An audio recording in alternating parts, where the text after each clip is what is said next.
Hello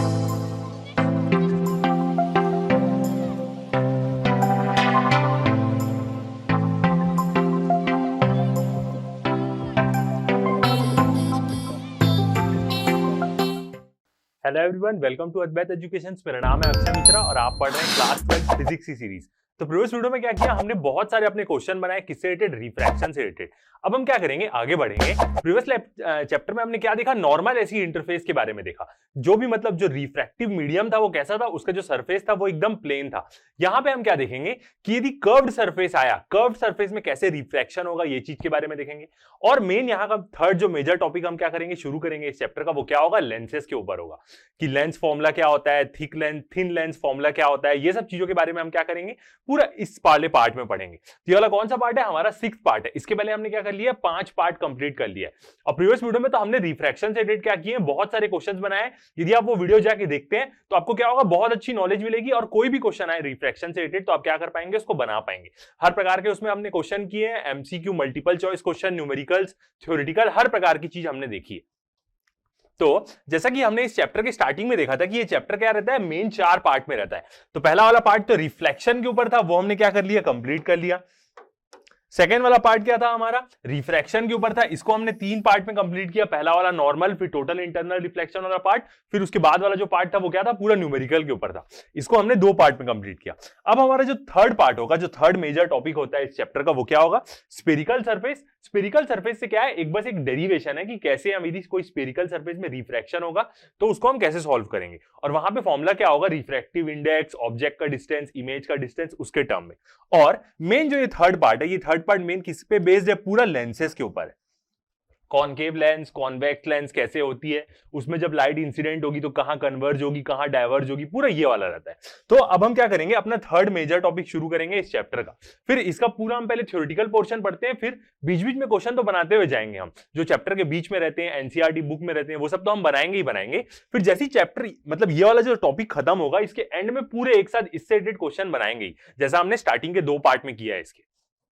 ठीक है, तो शुरू करते हैं अपना टॉपिक। यदि आप चैनल में नए हैं तो बिल्कुल चैनल को सब्सक्राइब करना ना भूलें और शेयर करना ना भूलें। तो पहला टॉपिक हम देखते हैं, रिफ्रैक्शन एट स्फेरिकल सरफेस। एक स्फेरिकल सरफेस आता है तो उस केस में रिफ्रैक्शन कैसे होगा, ये चीज के बारे में देखते हैं। और फॉर्मूला कैसे हम डिराइव करेंगे, ये चीज देखेंगे हम यहाँ पे। तो पहले देखते हैं, रिफ्रैक्टिंग सरफेस एक ऐसा सरफेस जो क्या करेगा, रिफ्रैक्ट करेगा, which forms a part of a sphere. एक ऐसा रिफ्रैक्टिंग सरफेस होगा मतलब जिसके अंदर लाइट जाएगी और वो क्या होगा, एक स्पीयर का हिस्सा होगा। स्पीयर का हिस्सा मतलब वो ऐसा एक प्रकार का कर्व हो सकता है जिसकी हल्की सी विड्थ भी हो, और क्या हो, ऐसा एक प्रकार का सी सेक्शन का हो, ऑफ ट्रांसपेरेंट रिफ्रैक्टिंग मटेरियल। अब ये जो स्पीयर का हिस्सा हो सकता है, आप देख सकते हैं कि ये क्या है, एक प्रकार के स्पीयर का हिस्सा है और इसकी क्या है, थोड़ी सी विड्थ भी है। मतलब ये क्या होगा, एक प्रकार के ग्लास का होगा, क्योंकि पहला वाला हिस्सा क्या है, पूरा एयर है, जिसका रिफ्रैक्टिव इंडेक्स क्या है, म्यू1। अब रिफ्रैक्शन क्या कब होता है, जब लाइट क्या होती है, मीडियम चेंज करती है। तो यहां से पहले मीडियम के बाद क्या होगी, वो दूसरे मीडियम में जाएगी। तो दूसरे मीडियम के वो अंदर होनी चाहिए, इसलिए एक प्रकार से हम इसको क्या मान लेंगे, कोई भी ट्रांसपेरेंट मीडियम है। फॉर एग्जाम्पल आप ग्लास समझ सकते हैं इसको, कोई लिक्विड भी हो सकता है, कुछ भी हो सकता है।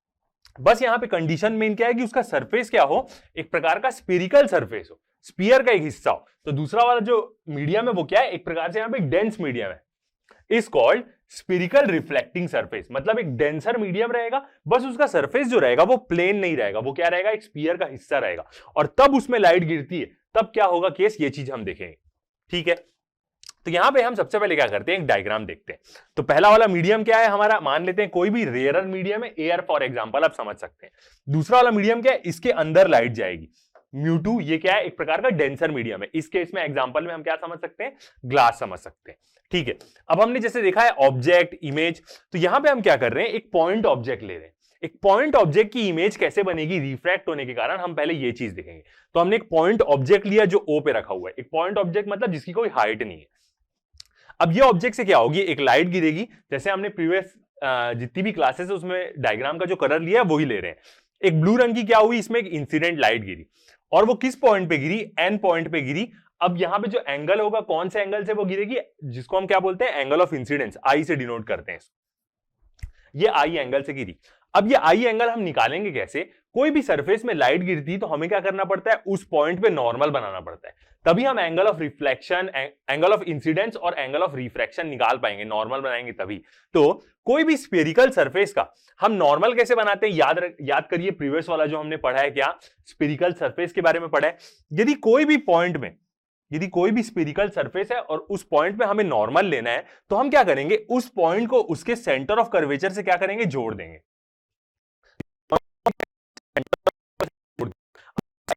तो क्या होगा, इस पॉइंट का नॉर्मल होगा, कोई भी पॉइंट हो। यहां पे यदि कोई पॉइंट पे हमें नॉर्मल लेना है तो इसको हम क्या करेंगे, ऐसे सेंटर ऑफ कर्वेचर से जोड़ देंगे। तो यही क्या होगा, इस पॉइंट का नॉर्मल होगा। तभी हमें क्या समझ में आएगा, यहां पे एंगल ऑफ इंसिडेंस समझ में आएगा। तो ये एन पॉइंट पे लाइट गिर रही है और ये एन पॉइंट का हम नॉर्मल कैसे बनाएंगे, इसको इसके रेडियस ऑफ, मतलब जो इसका कर्वेचर है वहां से हम जोड़ दिए। एक प्रकार का ये रेडियस ऑफ कर्वेचर ही होगा उसका, बस टिल्टेड एंगल का होगा। यहां पे जोड़ दिए, इसको एक्सटेंड किए तो हमें क्या मिल गया, एंगल ऑफ इंसिडेंस मिल गया। ये ऐसा ही होता है, नॉर्मल से ही तो एंगल बनता है, एंगल ऑफ इंसिडेंस। ठीक है, अब क्या होगा, ये वाला मीडियम क्या है, रेयरर है, और ये जो अंदर ग्लास वाला हिस्सा है पूरा, ये क्या है, डेंसर मीडियम है। तो जब लाइट रेयरर से डेंसर मीडियम में जाती है तो वो नॉर्मल की तरफ जाती है, मतलब नॉर्मल की तरफ शिफ्ट होती है। डेंसर से रेयरर जाएगी, उल्टा जाएगी तो नॉर्मल से दूर जाती है। तो यहां पे लाइट क्या हुई, नॉर्मल की तरफ थोड़ा पास आई। तो ये नॉर्मल तो ये है, और उसके थोड़ा पास आई है, आप देख सकते हैं ये ऑरेंज वाली रे, वो लाइट रे एकदम सेम है, कोई उसमें चेंजेस नहीं है, बट मैंने यहां पे अलग अलग कलर क्यों लिया है, ताकि वो और अच्छे से दिखे। ठीक है, अब ये रिफ्रैक्ट हुई और रिफ्रैक्ट होगी, कहां पे आई, एक पॉइंट में आ गई। रिफ्रैक्ट हुई है क्योंकि वो दूसरे मीडियम में चले गई, और किस पॉइंट पे आके मिली, यहां पे आई पॉइंट पे आई। ये आई पॉइंट क्या है, ये जो ऑब्जेक्ट है, ये ऑब्जेक्ट की क्या बन रही है, यहां पे इमेज बन रही है। कैसी होगी, वर्चुअल होगी, क्या होगी, वो तो हम आगे जाके देखेंगे। एक प्रकार से यहां पे तो रियली बन रही होगी। तो ये आई पॉइंट क्या बनी, ये जो एक पॉइंट ऑब्जेक्ट है, इस पॉइंट ऑब्जेक्ट की क्या बनी, यहां पे इमेज बनी। ठीक है, और कंस्ट्रक्शन देखते हैं। यहां पे एंगल जो हमने क्या किया, एन पॉइंट को सी से कनेक्ट किया, ये नॉर्मल बन रहा है इस पॉइंट का। अब जो रिफ्रैक्टेड रे है वो नॉर्मल से जो एंगल बनाती है उसी को हम बोलते हैं एंगल ऑफ रिफ्रैक्शन आर। दोनों एंगल एकदम बन गए हमारे, स्नेल्स लॉ यहां पे भी लग सकती है। ठीक है, आगे का देखते हैं। ये जो पॉइंट रहता है हमारा, इसको हम क्या बोलते हैं, जनरली जब हम क्या पढ़ रहे थे, स्फेरिकल मिरर्स पढ़ रहे थे, तो ये वाले पॉइंट को हम क्या बोलते हैं, पोल बोलते हैं। एक स्फेरिकल मिरर का पोल होता था वो। लेंस के लिए क्या होता है, वो एक ऑप्टिकल सेंटर होता है जो उसके बीच में आता है। तो ये वाला पॉइंट एक प्रकार से क्या होगा, पोल होगा। यदि इसको हम मान लें कि एक स्फेरिकल मिरर है, मिरर नहीं मानेंगे क्योंकि पीछे वाला हिस्सा इसका पॉलिश नहीं, बट एक स्फेरिकल सरफेस है तो उसका ये पोल होगा, मान लेते हैं। ठीक है, अब पोल से सेंटर ऑफ कर्वेचर तक का जो डिस्टेंस होता है उसी को हम बोलते हैं रेडियस ऑफ कर्वेचर। एक प्रकार से क्या है, ये स्फेरिकल सरफेस का रेडियस है, वो उसके कर्वेचर का रेडियस है एक प्रकार से, बिल्कुल। ठीक है, अब यहां पे भी हम क्या करेंगे, साइन कन्वेंशन पूरा यूज करेंगे ही करेंगे। तो यदि ये पॉइंट को मैं पोल मान लूं, अभी पहले मान ले रहा हूं, फिर बाद में जाके वो एम के साथ उसका एक स्कीम रहेगा।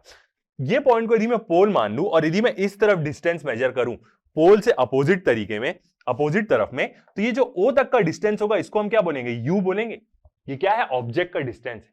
और साइन कन्वेंशन याद रखें तो इंसिडेंट लाइट ऐसे जा रही है, यू का डिस्टेंस हम ऐसे मेजर कर रहे हैं, तो इसको हम क्या लेंगे, यू को हम क्या लेंगे, नेगेटिव बोलेंगे। यहां ऑब्जेक्ट का डिस्टेंस जो होगा उसको नेगेटिव लेंगे। यही हमारा साइन कन्वेंशन है जो हम प्रीवियस में पढ़ते हैं।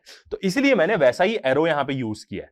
यू का एरो क्या है, सिर्फ इस तरफ है, इसके इस साइड एरो नहीं है। इसका मतलब सारे डिस्टेंस पोल से हम मेजर करते हैं, एक प्रकार से स्फेरिकल मिरर्स वाला चीज सोचे तो वैसा लेंस में भी आएगा आगे जाके। तो यू को हमने इस तरफ मेजर किया, तो यू को जब हम वहां पे पुट करेंगे तो नेगेटिव ही होगी उसकी वैल्यू। तो यदि इसको पोल मान लूं और ओ तक का डिस्टेंस क्या होगा, ऑब्जेक्ट का डिस्टेंस। अब इसी पोल से हम क्या करते हैं, जहां पे इमेज बन रही है यहां पे, यहां तक का डिस्टेंस मेजर करें, सारे डिस्टेंस पोल से हम मेजर करते हैं, तो ये क्या होगा, वी होगा, जिसको हम क्या बोलते हैं, इमेज डिस्टेंस बोलते हैं। अब यहां पे देखेंगे तो एरो नहीं है, मगर यहां पे है, तो वी जो होगा वो क्या होगा, पॉजिटिव होगा, क्योंकि इंसिडेंट लाइट के डायरेक्शन में भी हम डिस्टेंस मेजर करते हैं तो वो क्या होता है, पॉजिटिव होता है। तो यू नेगेटिव, वी पॉजिटिव यहां पे। तो ये दोनों चीज हो गई। ठीक है, रिफ्रैक्टिव इंडेक्स के बारे में मैंने बता दिया, ये वाला एक प्रकार से रेयर है, ये वाला एक प्रकार से डेंसर है। तो यहां पे अभी हम कुछ नहीं मान रहे, बस म्यू1 म्यू2 मान लेते ताकि हमारे एक नॉर्मल फॉर्मूला डिराइव हो जाए। बस ये याद रखिएगा, म्यू1 रेयर है और म्यू2 क्या है, डेंसर है। ओके, अब आता है ये एम पॉइंट का खेल। तो यहां पे हम एक चीज एज्यूम करेंगे कि ये जो कर्वेचर है ना, मतलब ये जो सी सेक्शन का बन रहा है, स्फेरिकल जो सरफेस बन रहा है, ये उतना ज्यादा बड़ा नहीं है, छोटा है, मतलब एकदम ज्यादा बड़ा नहीं है, छोटा ही कर्वेचर है। तो यहां पे ये जो पॉइंट हम एक प्रकार से जो पोल मानते थे प्रीवियस केस में, ये पी और एम पॉइंट ना लगभग एक ही है, याद रखिएगा। इसका मतलब यदि मैं पी पॉइंट से ऐसे एक लाइन बना दूं एन तक, ये यदि मैं एक ऐसे लाइन ड्रॉ कर लूं, दिख रही है लाइन बिल्कुल पी से लेके एन तक, तो ये जो पी एन लाइन है वो बराबर होगी एनएम के। मतलब एक जब मैं परपेंडिकुलर ड्रॉ करूं ना तो ये इसके क्या होगी, बराबर होगी। मतलब ये दोनों लाइन लगभग सेम ही है, दोनों लाइन का डिस्टेंस सेम है, दोनों लाइन का एंगल सेम है, दोनों लाइन परपेंडिकुलर, सब चीज सेम है। इसका मतलब हम यहां पे ये चीज एज्यूम कर सकते हैं कि ये जो पॉइंट एम है हमारा, ये पॉइंट एम लगभग यहीं पे आ रहा है, पी पे ही आ रहा है। ये चीज हम एज्यूम करेंगे, वहां पे भी हमने एज्यूम किया था, यहां पे भी कर सकते हैं। कब? जब उसका कर्वेचर बहुत छोटा रहे। तो ये एम पॉइंट जो है वो पी में ही आ रहा है, और तो भी ये लाइन क्या है, परपेंडिकुलर ही है। मतलब यदि मैं पी एन लाइन भी ऐसे बनाऊं ना, तो भी ये लाइन को मैं क्या बोलूंगा, परपेंडिकुलर ही बोलूंगा। ठीक है, तो ये एक एजम्पशन है यहां पे कि ये एनएम लाइन पीएम में, पीएन में ही आ रही है, और ये लाइन तो भी परपेंडिकुलर ही है क्योंकि इसका कर्वेचर बहुत छोटा है। ठीक है, तो सारी चीज हमने डायग्राम के बारे में जान लिया। अब हम क्या करेंगे, इसको डिराइव करेंगे। तो एक बार एजम्पशन देख लेते हैं, वही जो मैंने आपको बताया, कोई भी डेरिवेशन हम करते हैं तो उससे क्या होता है, अभी तो आप लोग को उतना इंपॉर्टेंस नहीं लगेगा, बट जब आप आगे जाके स्टडी करेंगे तो कोई भी चीज आप डिराइव करेंगे तो उसके पहले क्या क्या मान के उस चीज को डिराइव किया, ये बहुत इंपॉर्टेंट रहता है। मतलब एजम्पशन क्या क्या है, ये क्या रहती है, बहुत इंपॉर्टेंट चीज होती है, आगे जाके वो बहुत ज्यादा इंपॉर्टेंट रहेगा। अभी भी रहता है बट हम ध्यान नहीं देते। The aperture of the surface is small as compare to the other distance involve. तो वही चीज बोला, जो स्फीरिकल सरफेस ऐसे सी बन रहा है वो बहुत छोटा है, हम एक प्रकार से एज्यूम कर रहे हैं, कंपेयर टू बाकी डिस्टेंस। जो बाकी डिस्टेंस है, ऑब्जेक्ट का डिस्टेंस, इमेज का डिस्टेंस, उन सबसे कंपेयर करें तो।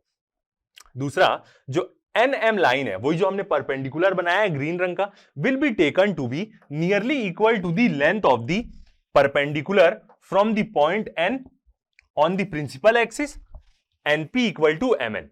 यहां पे एक चीज बोल रहा है, ये डायग्राम जो ओरिजिनली आप बुक में देखेंगे तो बुक में कैसा रहेगा, ये जो पॉइंट एम रहता है वो पॉइंट एम को वो यहां पे बनाता है, यहां पे ऐसे लेता है एम पॉइंट, और लगभग वो बोलता है कि ये जो एन एम पॉइंट है ये लगभग परपेंडिकुलर ही है, ऐसा बुक में आपको बोलता है। तो मैंने उसको ओरिजिनली परपेंडिकुलर बना दिया क्योंकि हम जान ही रहे हैं कि ये पॉइंट एम यहीं पे ही आएगा, याद रखिएगा। तो हम जो भी मान रहे हैं, यदि मैं आई से लेके एम तक का डिस्टेंस लेता हूं, आई से एम तक का डिस्टेंस, तो आप समझेंगे कि वो एम कहां पे आ रहा है, इसके कर्वेचर, इसकी पेरीफेरी में ही आ रहा है वो पॉइंट। तो ये चीज याद रखेंगे। तो यही क्या बोल रहा है, सेकंड एजम्पशन बोल रहा है। पहला डिस्टेंस कर्वेचर उसका बहुत छोटा है और ये एम पॉइंट यहीं पे आ रहा है, एक प्रकार से जो पोल हम लेते थे उसी पे आ रहा है। ठीक है, तो अब क्या करते हैं, इसको डिराइव करते हैं। एजम्पशन हो गया, अब इसकी इक्वेशन डिराइव करते हैं। तो पहले हम क्या करेंगे, कुछ एंगल्स लेंगे। तो ये डायग्राम हमने क्या ले लिया, यहां पे ले लिया, वही डायग्राम है, डायग्राम हम पूरा समझ चुके हैं। ठीक है, अब यहां पे हम क्या करेंगे, कुछ एंगल्स बनाएंगे। कुछ एंगल्स हम क्या करते हैं, सबसे पहले डिफाइन करते हैं। तो फर्स्ट हम लेते हैं अपना tan NOM लेते हैं। ठीक है, अब देखा जाए NO और ये M, tan, और वो भी क्या ले रहे हैं, हम tan ले रहे हैं। तो जो बीच में आता है O, वो क्या रहता है, उसी के ऊपर एंगल रहता है। बीच में क्या आ रहा है, O आ रहा है, तो NOM निकालेंगे। अब tan क्या होता है, परपेंडिकुलर बाई बेस होता है। तो परपेंडिकुलर क्या होगा, इसका NM, और बेस क्या होगा, OM होगा। बिल्कुल, तो tan NOM क्या होगा, परपेंडिकुलर। कैसे लेना है, NM ही लिखे, कोई दिक्कत नहीं, क्योंकि यहां पे लिखने का भी एक वो रहता है कि आप पोल से लें, ऊपर से लें, वैसा कैसे भी लिख लेते, बस हम सही जाएंगे। तो परपेंडिकुलर NM बाई OM, बिल्कुल। तो ये हमने एक tan एंगल लिया। एक और tan का एंगल लेते हैं। कैसा कैसा एंगल लेंगे, ये वाला, फिर ये NCO वाला, फिर NIO वाला, ऐसे तीन पहले एंगल ले लेते हैं। नेक्स्ट एंगल लेते हैं हम tan NCM ले लेते हैं। बीच में कौन आ रहा है, C, मतलब उसी पे एंगल होगा। NC और M दिख रहा है यहां पे, NCM, ये M यहीं पे आ रहा है, एक प्रकार से हमने एज्यूम पहले ही कर लिया है। तो यहां पे लेंगे तो ये वाला एंगल हम निकाल रहे हैं। तो कैसे होगा, परपेंडिकुलर बाई बेस। परपेंडिकुलर क्या है इसका, NM, बिल्कुल, और बेस क्या है इसका, MC। तो ये क्या होगा, NM by MC, perpendicular by base. ठीक है, और एक और tan लेते हैं हम, NIM,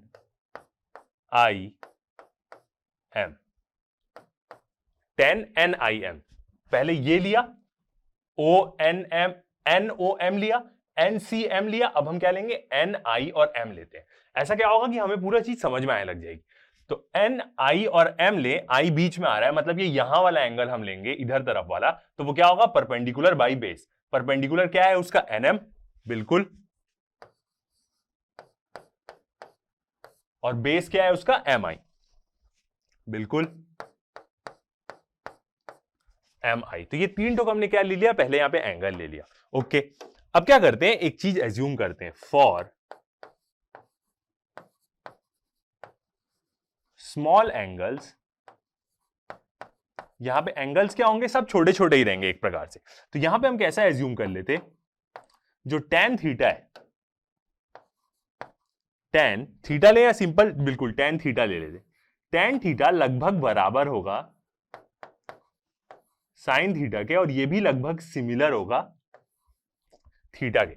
मतलब कहीं पे भी tan थीटा आया तो उसको हम क्या ले लेंगे, सिंपल थीटा ले लेंगे, और यदि sin थीटा आया तो भी उसको हम थीटा ले लेंगे, क्योंकि एंगल बहुत छोटे हैं। tan यहां पे काम आएगा, sin कब काम आएगा, जब हम स्नेल्स लॉ लगाएंगे उस केस में। मतलब sin i equal to sin r, हम sin i by sin r करते हैं तो वहां पे सिर्फ i बाई r ले लेंगे। तो यहाँ पे एंगल्स बहुत छोटे हैं, इसलिए हम क्या करते हैं, ये चीज एज्यूम कर लेते हैं। तो जब हम ये चीज एज्यूम कर लिए तो ये वाली टर्म पूरी क्या बन जाएगी, इसको हम क्या लिख सकते हैं, tan क्या हो जाएगा, तीनों से हट जाएगा, बिल्कुल। तो यहां पे हम कैसे बोल सकते हैं, एंगल NOM, फर्स्ट वाला NOM एंगल क्या हो जाएगा, ये NM बाई OM, बिल्कुल। दूसरा वाला एंगल क्या था, NCM, ये क्या हो जाएगा, NM by MC।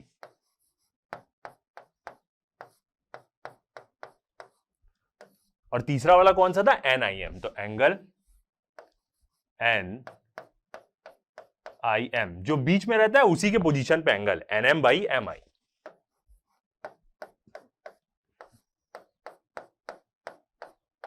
NM by MI, तीनों से tan हट गया और ये चीज आ गई, ठीक है। अब क्या करेंगे, अब यहां पे एक्सटीरियर एंगल का कुछ केस लेते हैं। ये तो तीन चीज हो गई, ये तीन हमारा हमें पास क्या आया है, अभी डाटा है, ठीक है।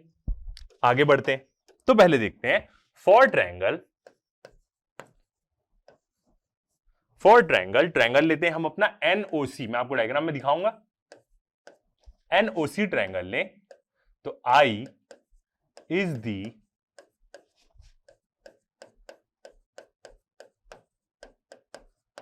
Exterior angle. यहां पे क्या करेंगे, हम एक प्रॉपर्टी यूज करेंगे। एक्सटीरियर एंगल क्या होता है, सम होता है दो अपोजिट इंटीरियर एंगल्स का।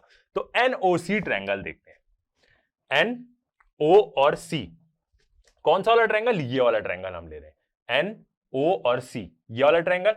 अब ये वाले ट्रायंगल में ये I देखें तो ये उस ट्रायंगल का क्या है, बाहर वाला एंगल है, दिख रहा है हमें, NOC I एक्सटीरियर एंगल है।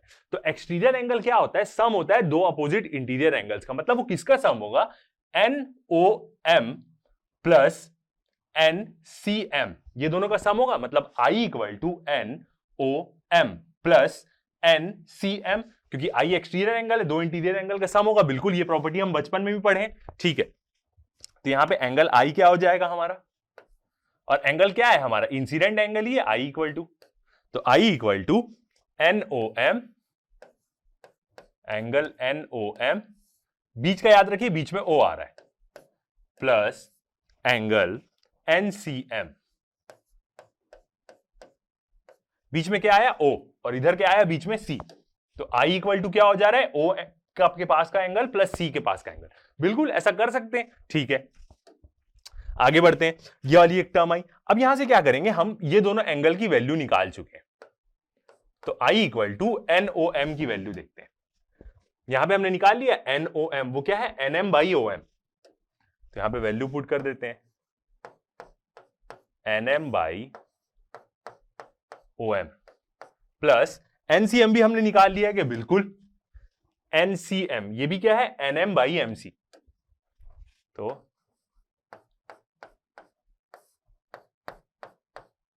ठीक है, ये आ गया हमारा। अब एक और एक्सटीरियर एंगल निकालते हैं, किसके टर्म में, R के टर्म में, ठीक है। तो अब देखते हैं फॉर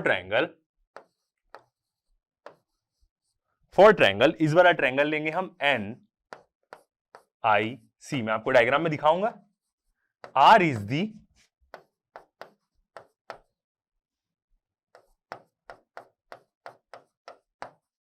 यहां पे R तो नहीं होगा, एक प्रकार से क्या लेंगे, दूसरा वाला एंगल होगा, ठीक है। वैसे R ही निकालेंगे हम यहां पे, क्योंकि ऊपर में I निकाले तो यहां पे भी R ही निकालेंगे, ठीक है। तो वो ट्रायंगल ले लेते, कौन सा लेते हैं यहां पे, एंगल NCM एक्सटीरियर एंगल होगा। NCM is the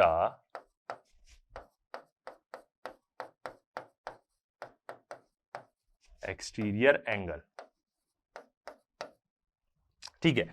NIC triangle लिए, N इमेज वाला और C मतलब ये वाला ट्रायंगल ले रहे हैं हम, ये वाला इमेज कर्वेचर और जो पॉइंट पे हो रहा है वो NIC ले। अब यहां पे एक्सटीरियर एंगल कौन सा है, ये वाला एंगल देखें, NIC ट्रायंगल देखें तो एक्सटीरियर एंगल है हमारा NCM हो रहा है, ये वाला जो एंगल है वो हमारा एक्सटीरियर ट्रायंगल है। डायग्राम एकदम अच्छे से दिख रहा होगा, बड़ा है। NIC ट्रायंगल लिए, इसका एक्सटीरियर एंगल है हमारा NCM। तो एक्सटीरियर एंगल क्या होता है, दो अपोजिट इंटीरियर एंगल्स का सम होता है। तो NCM इक्वल टू क्या होगा, R प्लस NIC होगा, या M ले रहे हैं पूरा हम तो NIM होगा। फिर से एक बार बता दे रहा हूं, NCM ये वाला एंगल एक्सटीरियर एंगल है, इक्वल टू क्या होगा, प्लस R जो एंगल ऑफ रिफ्रैक्शन है, plus equal to R plus NIC, या M तक ले रहे हैं तो NIM ले सकते हैं पूरा एंगल, कोई टेंशन नहीं, ठीक है। तो ये क्या हो जाएगा, इक्वल टू कौन सा ले रहे हैं हम, NCM, C याद रखेंगे तो बीच का तो आपको और अच्छे से समझ में आएगा। तो angle NCM equal to R plus R क्या है, उसके अंदर का एक एंगल है, और एंगल NIM, M तक लिया हमने पूरा, ठीक है। बीच का याद रखें C R, और बीच वाला क्या है I। तो सेम C के पास का जो एंगल होगा वो एक्सटीरियर एंगल है, इक्वल टू N के पास वाला मतलब R प्लस I के पास वाला एंगल क्या है, दो इंटीरियर एंगल्स का सम, ठीक है। अब यहां से क्या कर सकते हैं हम, R की वैल्यू निकाल सकते हैं।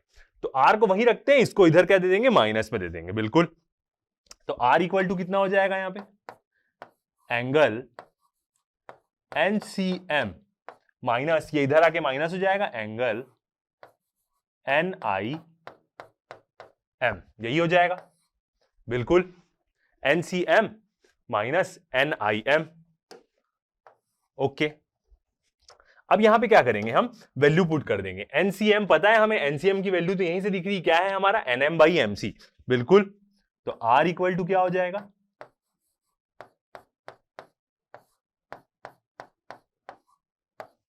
Plus NIM। NIM की वैल्यू क्या की है, हम पहले 10 में निकाले, ये देखिए NIM की वैल्यू वो क्या होगी, NM/MI। तो इसी वैल्यू को हम यहां पे क्या करते हैं, पुट कर देते हैं। तो क्या हुआ, NM/MI। फिर से चेक कर लेते हैं, बिल्कुल NM/NI।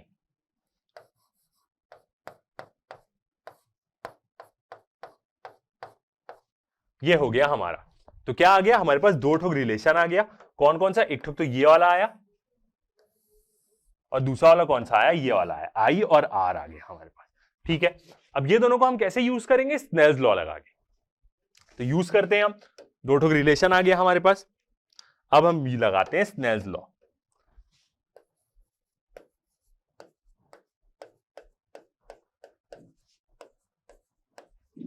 बाई स्नेल्स लॉ क्या होता है, स्नेल्स लॉ हमारा क्या होता है, नॉर्मल, मतलब दो दो चीज को प्लस करते हैं, दोनों इंटरफेस वाला इंटू करते हैं, सॉरी।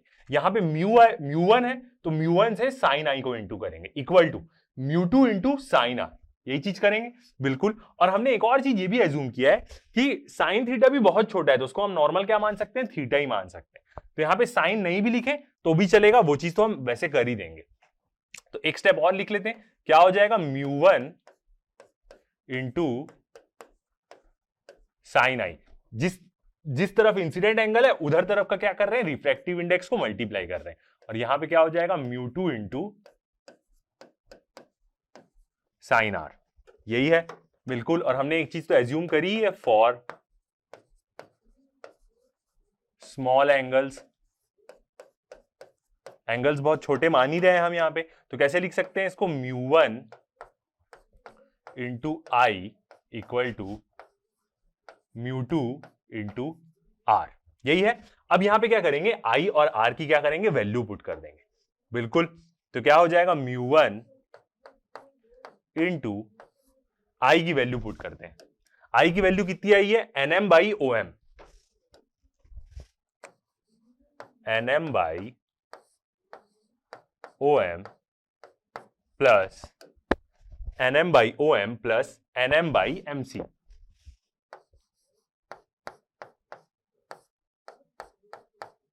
ठीक है, ये चीज हो गया, equal to mu two into are की वैल्यू पुट करते हैं। आर क्या आया है हमारा, एनएम बाई एमसी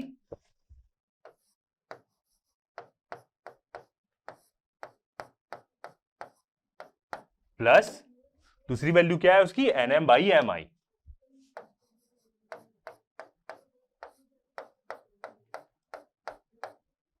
ये आ गया।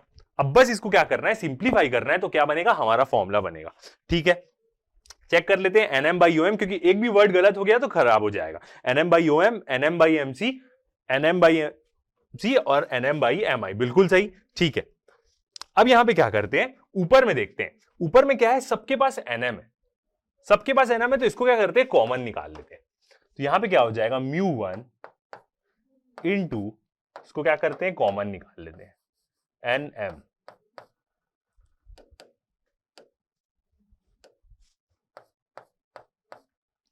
एनएम को कॉमन निकाल लिए बाहर, तो यहां ब्रैकेट में क्या बचेगा, 1 by O M plus 1 by M C equal to mu two into, यहां पे भी क्या आ गया, बाहर में आ गया एनएम। ब्रैकेट में क्या बचा, 1 by M C plus 1 by M I, यही बचा। ठीक है, अब यहां से क्या करते हैं, ये एनएम एनएम को दोनों तरफ से कैंसल आउट कर देते हैं। ये दोनों क्या हो गया, कैंसल आउट हो गया। और जब म्यू बाहर है तो म्यू को दोनों को अंदर दे सकते हैं, बिल्कुल म्यू को अंदर दे देते दोनों के पास, तो इक्वेशन क्या बनेगी, पूरी चीज आपको दिख रही है। ठीक है, तो अब इक्वेशन क्या बनेगी, म्यू को हम पूरा अंदर दे देते हैं यहां पे, तो इक्वेशन बनेगी हमारी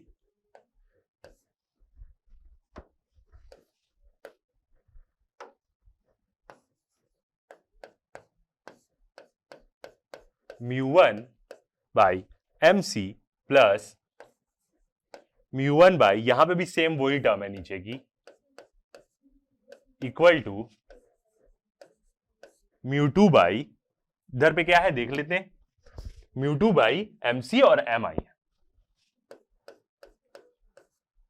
और बीच में क्या आ रहा है, माइनस साइन आ रहा है, एक साइड में माइनस है और एक साइड में क्या है, प्लस है हमारा। ठीक है, अब क्या करते हैं, दोनों को शिफ्ट करेंगे, इसको उधर भेज देते हैं और इसको क्या करेंगे, इधर ले आएंगे, ताकि क्या हो, दोनों तरफ 1 और 2 रहे।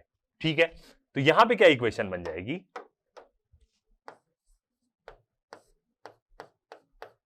एम सी पहले वाली टर्म यहीं पे है, ये क्या हो गई, इधर आ गई, ये इधर आएगी, तो ये क्या हो जाएगा, प्लस हो जाएगा। ऐसा ही बनेगा बिल्कुल, और यहां पे ये वाली टर्म तो यही है और ये वाली टर्म इधर आ गई, तो ये क्या हो जाएगी, माइनस हो जाएगी, mu two by mu one. ठीक है, ये हो गया। एक जगह कहीं पे एम आई था, ये वाला क्या था, एम आई था, तो ये इधर आएगा, तो ये हो जाएगा आई। ऐसे ही बस वर्ड का ध्यान रखेंगे, क्योंकि हल्का सा भी गलत हुआ तो आप क्या कर पाएंगे, पुट नहीं कर पाएंगे वहां से ओरिजिनल डिस्टेंस। ठीक है, ये हमने इधर उधर शिफ्ट कर दिया। अब यहां से क्या करते हैं, ये टर्म ऐसे ही रहेगी और ये वाली टर्म को हम क्या कर सकते हैं, दोनों के नीचे एमसी है यहां पे, तो इसको हम ऐसे लिख सकते हैं, mu to minus mu one, इधर वाली टर्म तो सेम वैसी ही रहेगी।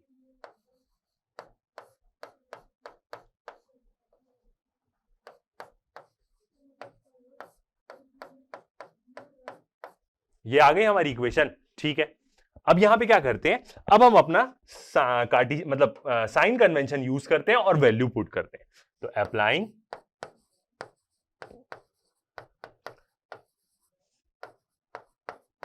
ऐसा लिखे रहता है आपकी बुक में, अप्लाइंग न्यू कार्टेशियन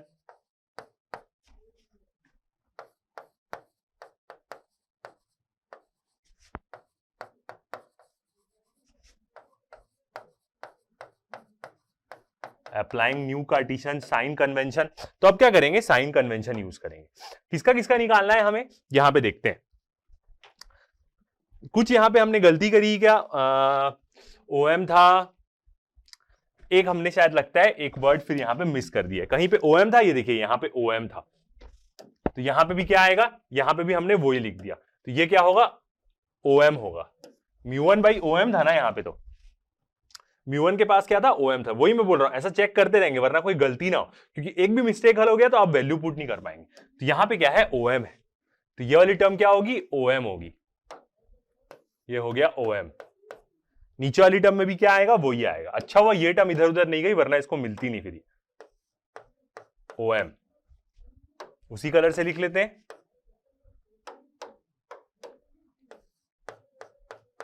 और ये वाली टर्म भी क्या हो जाएगी, OM। OM ठीक है, अब सही हो गया। तो अब क्या करते हैं, यहां पे साइन कन्वेंशन डालते हैं। फर्स्ट देखते हैं हम किसका, OM का। OM क्या है, यहां पे OM की वैल्यू देखते हैं डायग्राम में जाके। तो OM क्या हो जा रहा है हमारा, ये है O से लेके M तक का डिस्टेंस। अब ये क्या है, U है। M से लेके O तक बोले या OM बोले, ये क्या है, ऑब्जेक्ट का डिस्टेंस है U, और इसको हमें क्या लेना पड़ेगा, नेगेटिव लेना पड़ेगा, क्योंकि इंसिडेंट लाइट ऐसे जा रही है, ऑब्जेक्ट डिस्टेंस हम ऐसे लेंगे, तो U क्या आएगा, नेगेटिव आएगा। इसका मतलब जो OM की वैल्यू है वो क्या आएगी, हमारी नेगेटिव आएगी। तो ये क्या आएगा, -U। सेकेंड डिस्टेंस देखते हैं हम कौन सा लेंगे, MI। OM हो गया यहां पे MI, और फिर उसके बाद MC का डिस्टेंस लेना पड़ेगा। तो MI देखते हैं हम। MI का डिस्टेंस देखें तो ये M एक प्रकार से पोल ही मान रहे हैं, याद रखिएगा, ये M यहां पोल में ही आ रहा है, ऐसा हमने पहले ही एज्यूम कर लिया। तो MI तक का डिस्टेंस देखें तो वो यहीं से आ रहा है एक प्रकार से, और ये क्या है, इमेज का डिस्टेंस है। इंसिडेंट ले ऐसे जा रही है और इमेज भी उसी तरफ है उसका डिस्टेंस, तो इसको हम क्या लेंगे, पॉजिटिव लेंगे। तो क्या आएगा, +V। तो इसकी वैल्यू क्या आ जाएगी, +V। ओके, एक और डिस्टेंस देखते हैं। अब एक क्या बचा, MC का डिस्टेंस। अब ये देखते हैं क्या है, M से लेके C तक का डिस्टेंस। ये M यहीं पे आ रहा है, एक प्रकार से पोल में ही आ रहा है हम मानेंगे। तो ये क्या है, रेडियस ऑफ कर्वेचर है उस स्फेरिकल सरफेस का। तो ये क्या आएगा, R।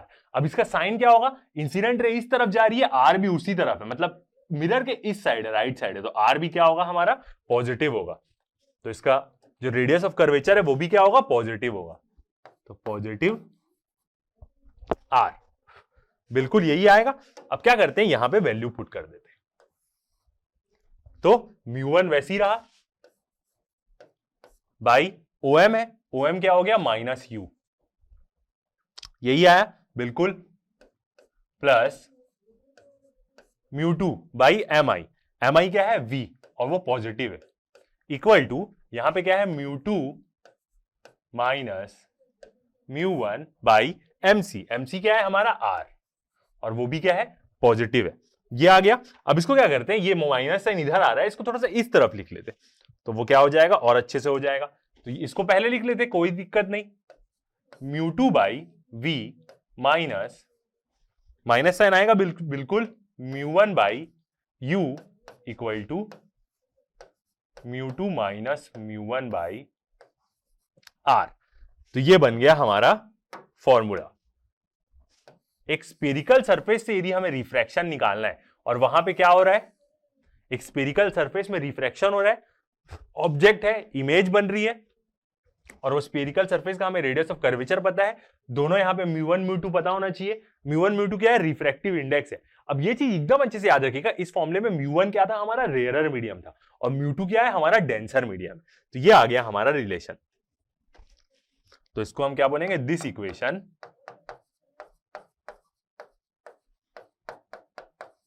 holds, this equation holds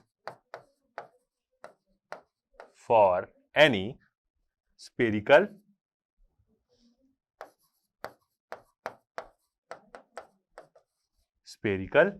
surface। ये इक्वेशन क्या रहेगी, सारे स्फेरिकल सरफेस के लिए रहेगी। सब स्फेरिकल सरफेस के लिए हम क्या कर सकते हैं, ये इक्वेशन यूज कर सकते हैं। ठीक है। अब एक और चीज याद रखिए, इसी रिलेशन को आप यदि बुक में देखेंगे तो एनसीईआरटी में वो क्या करता है, म्यू को बस एन से डिनोट करता है। तो याद रखिएगा, कंफ्यूज नहीं होंगे, म्यू को किससे डिनोट करता है, एन से, मतलब उसका रिफ्रैक्टिव इंडेक्स वो एन से डिनोट करता है। तो लगभग क्या होगी, सेम चीज ही होगी। तो कोई क्वेश्चन में आपको एन बोल दिया तो आप कंफ्यूज नहीं होंगे, वो रिफ्रैक्टिव इंडेक्स ही बोल रहे हैं आप। तो इसी से क्या हो गया, ये वाला रिलेशन हमारा डिराइव हो गया। ठीक है, अब जब ये चीज डिराइव हो गई है तो इसी से रिलेटेड क्या करते हैं, क्वेश्चन बनाते हैं ताकि और अच्छे समझ में आए। A light from a point source falls, point source in air, एक पॉइंट सोर्स है मतलब वो ऑब्जेक्ट हुआ, उससे लाइट निकल रही है, वो एयर में है। Falls on A spherical glass, एक ग्लास है स्फीयरिकल, उस पे गिर रही है। सरफेस n इक्वल टू 1.5, देखिए ऐसे क्वेश्चन में आपको देगा n तो आप समझेंगे वो रिफ्रैक्टिव इंडेक्स ही है। And radius of curvature 20 centimetre, radius of curvature कितना है उस स्फेरिकल सरफेस का, 20 centimetre. The distance of the light source from the glass surface is 100 centimetre, light source का डिस्टेंस ग्लास सरफेस से 100 सेंटीमीटर। इसका मतलब ये क्या दिया है, ऑब्जेक्ट का डिस्टेंस दिया है मिरर से, मतलब वो सरफेस से। At what position the image is formed, image कहां पे फॉर्म्ड होगी, मतलब क्या निकालना है हमें, v निकालना है। ठीक है, सॉल्व करते हैं इसको। तो ऐसे आप क्या कर सकते हैं, कोई भी स्फेरिकल सरफेस का क्वेश्चन आया तो आप उसको सॉल्व कर सकते हैं।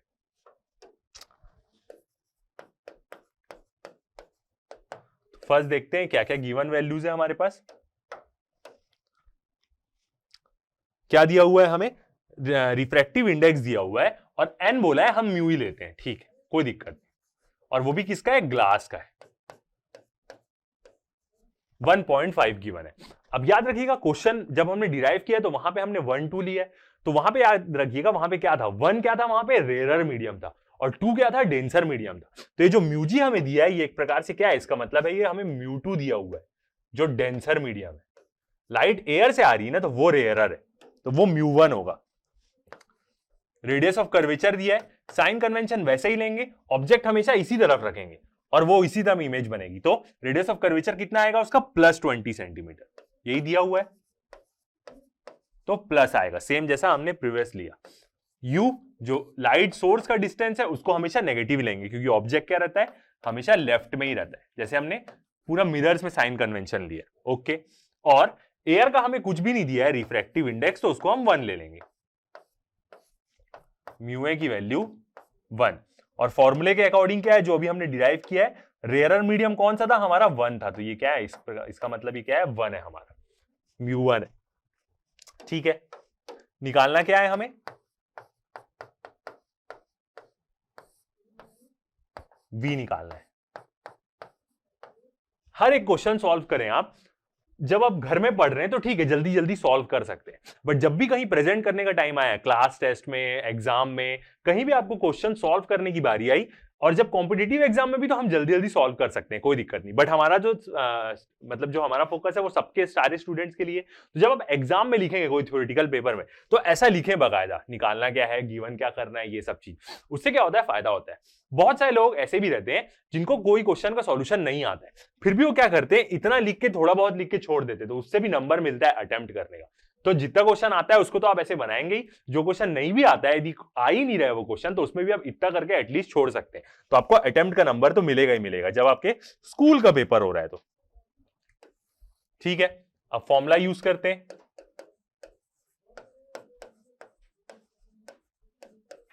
जो भी हमने डिराइव किया है, क्या डिराइव किया था, mu two by v minus mu one by u equal to mu two minus mu one by r, यही था बिल्कुल। अब वैल्यू पुट करते हैं, म्यू2 की वैल्यू कितनी, 1.5, 1.5, v क्या करना है, यही हमें निकालना है, माइनस म्यू1 कितना दिया हुआ है हमारा, 1, और म्यू की वैल्यू कितनी है यहां पे, -100 रखेंगे। एक चीज याद रखिएगा, जब हम डिराइव कर रहे हैं तो भी हमने साइन कन्वेंशन लिया था, तो कुछ लोगों को डाउट होता है कि जब हम डिराइव करते समय साइन लिए तो यहां पे क्यों डाल रहे हैं। तो याद रखिएगा जो हमने मिरर फॉर्मूला भी डिराइव किया था उसमें भी ऐसे ही किया था, साइन कन्वेंशन लिया था, बट लेने का मतलब ही होता है कि यहां पे आप एग्जैक्टली वो रखें, उसका साइन रखें। म्यू2 कितना है, 1.5, और म्यू1 कितना है, 1, मतलब रेयरर मीडियम एयर, और रेडियस ऑफ कर्वेचर कितना दिया है, 20, और वो क्या है, प्लस। ठीक है, ये चीज हो गया।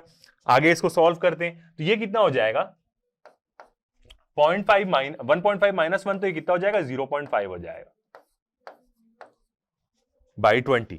ठीक है, और इधर पे ये जो माइनस माइनस है ये क्या हो जाएगा, प्लस हो जाएगा, 1.5 बाई v प्लस 1/100। ठीक है, अब v को यहीं रखते हैं, उसको इधर भेज देते हैं, by v equal to 0.5 by 20, ये माइनस हो जाएगा, वहां जाएगा तो उस तरफ 1/100, यही है। अब 20 और 100 का एलसीएम लेंगे तो कितना आएगा, 100 ही आएगा। ठीक है, एलसीएम निकालना आपको आता होगा, कैसे निकालते हैं, 20 और यहां पे 100 ले लिए ऐसे, तो 20 लिखे, 20 1 जा, और ये कितना जाएगा, 5 जा, फिर 5 1 जा, तो ये 1 1 हो गया, तो 5 × 20 मतलब 100। तो ऐसे हम क्या करते हैं, एलसीएम निकालते हैं। और नहीं भी समझ में आ रहा है एलसीएम कैसे निकाले, तो दोनों को इंटू करके रख दे, बस उससे दिक्कत क्या होगी कि सॉल्व बड़ा होगा मगर सही सॉल्व होगा। तो एलसीएम कितना आएगा उसका, 100 आएगा। तो क्या हुआ, रिलेशन क्या बना अभी हमारा, 1.5 by V equal to LCM आ गया 100। यहां पे क्या था, 0.5 है, 20 को कितना चाहिए 100 बनने के लिए, 5, तो 5 × 0.5 करेंगे तो कितना आ जाएगा, 2.5 प्लस, फिर क्या है, 1 के पास तो 100 है ही पूरा, तो 1, तो ये कितना हो जाएगा, 2.5, बीच में माइनस साइन है, बीच में माइनस साइन है, तो यहां पे क्या आएगा, ये आएगा माइनस साइन, तो ये हो जाएगा हमारा 1.5 बाई 100, यही हो जाएगा। अब 1.5 क्या हो जाएंगे, दोनों ऊपर में, तो इसको हम कैंसिल कर सकते हैं। ठीक है, तो v कितना आ जाएगा, 100 सेंटीमीटर आएगा बिल्कुल, तो v आ जा रहा है हमारा 100 सेंटीमीटर प्लस आ रहा है, देखिए, तो वो एकदम सही साइड ही बन रहा है, जिस साइड हम सोचे होंगे, जैसा हमने डिराइव किया है उसी साइड, तो ये आ गया आंसर। तो इसी से हुआ ये वाला क्वेश्चन सॉल्व। अब जो भी स्फीयर के बारे में होगा और ये जो इमेज बन रही है उसको हम प्लस क्यों लिए, क्योंकि यहां पे अब एक चीज लिख सकते हैं,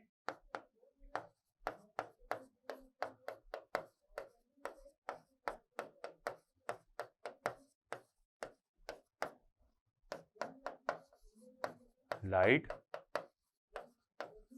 इमेज इज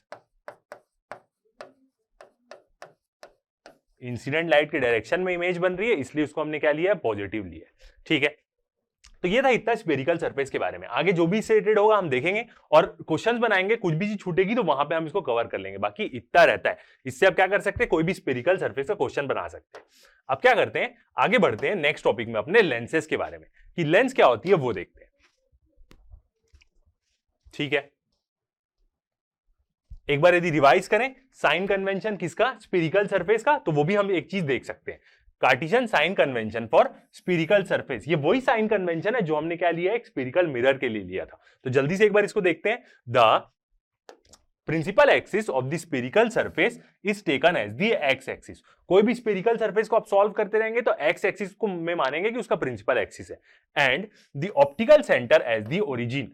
ऑप्टिकल सेंटर यहां पे इसका मतलब क्या होगा, जो उसका पोल होगा, एक प्रकार से जो एक मिरर का पोल रहता था। ऑप्टिकल सेंटर तो लेंस के बीच में आता है, सेम वही, दोनों का मीनिंग तो सेम ही होता है।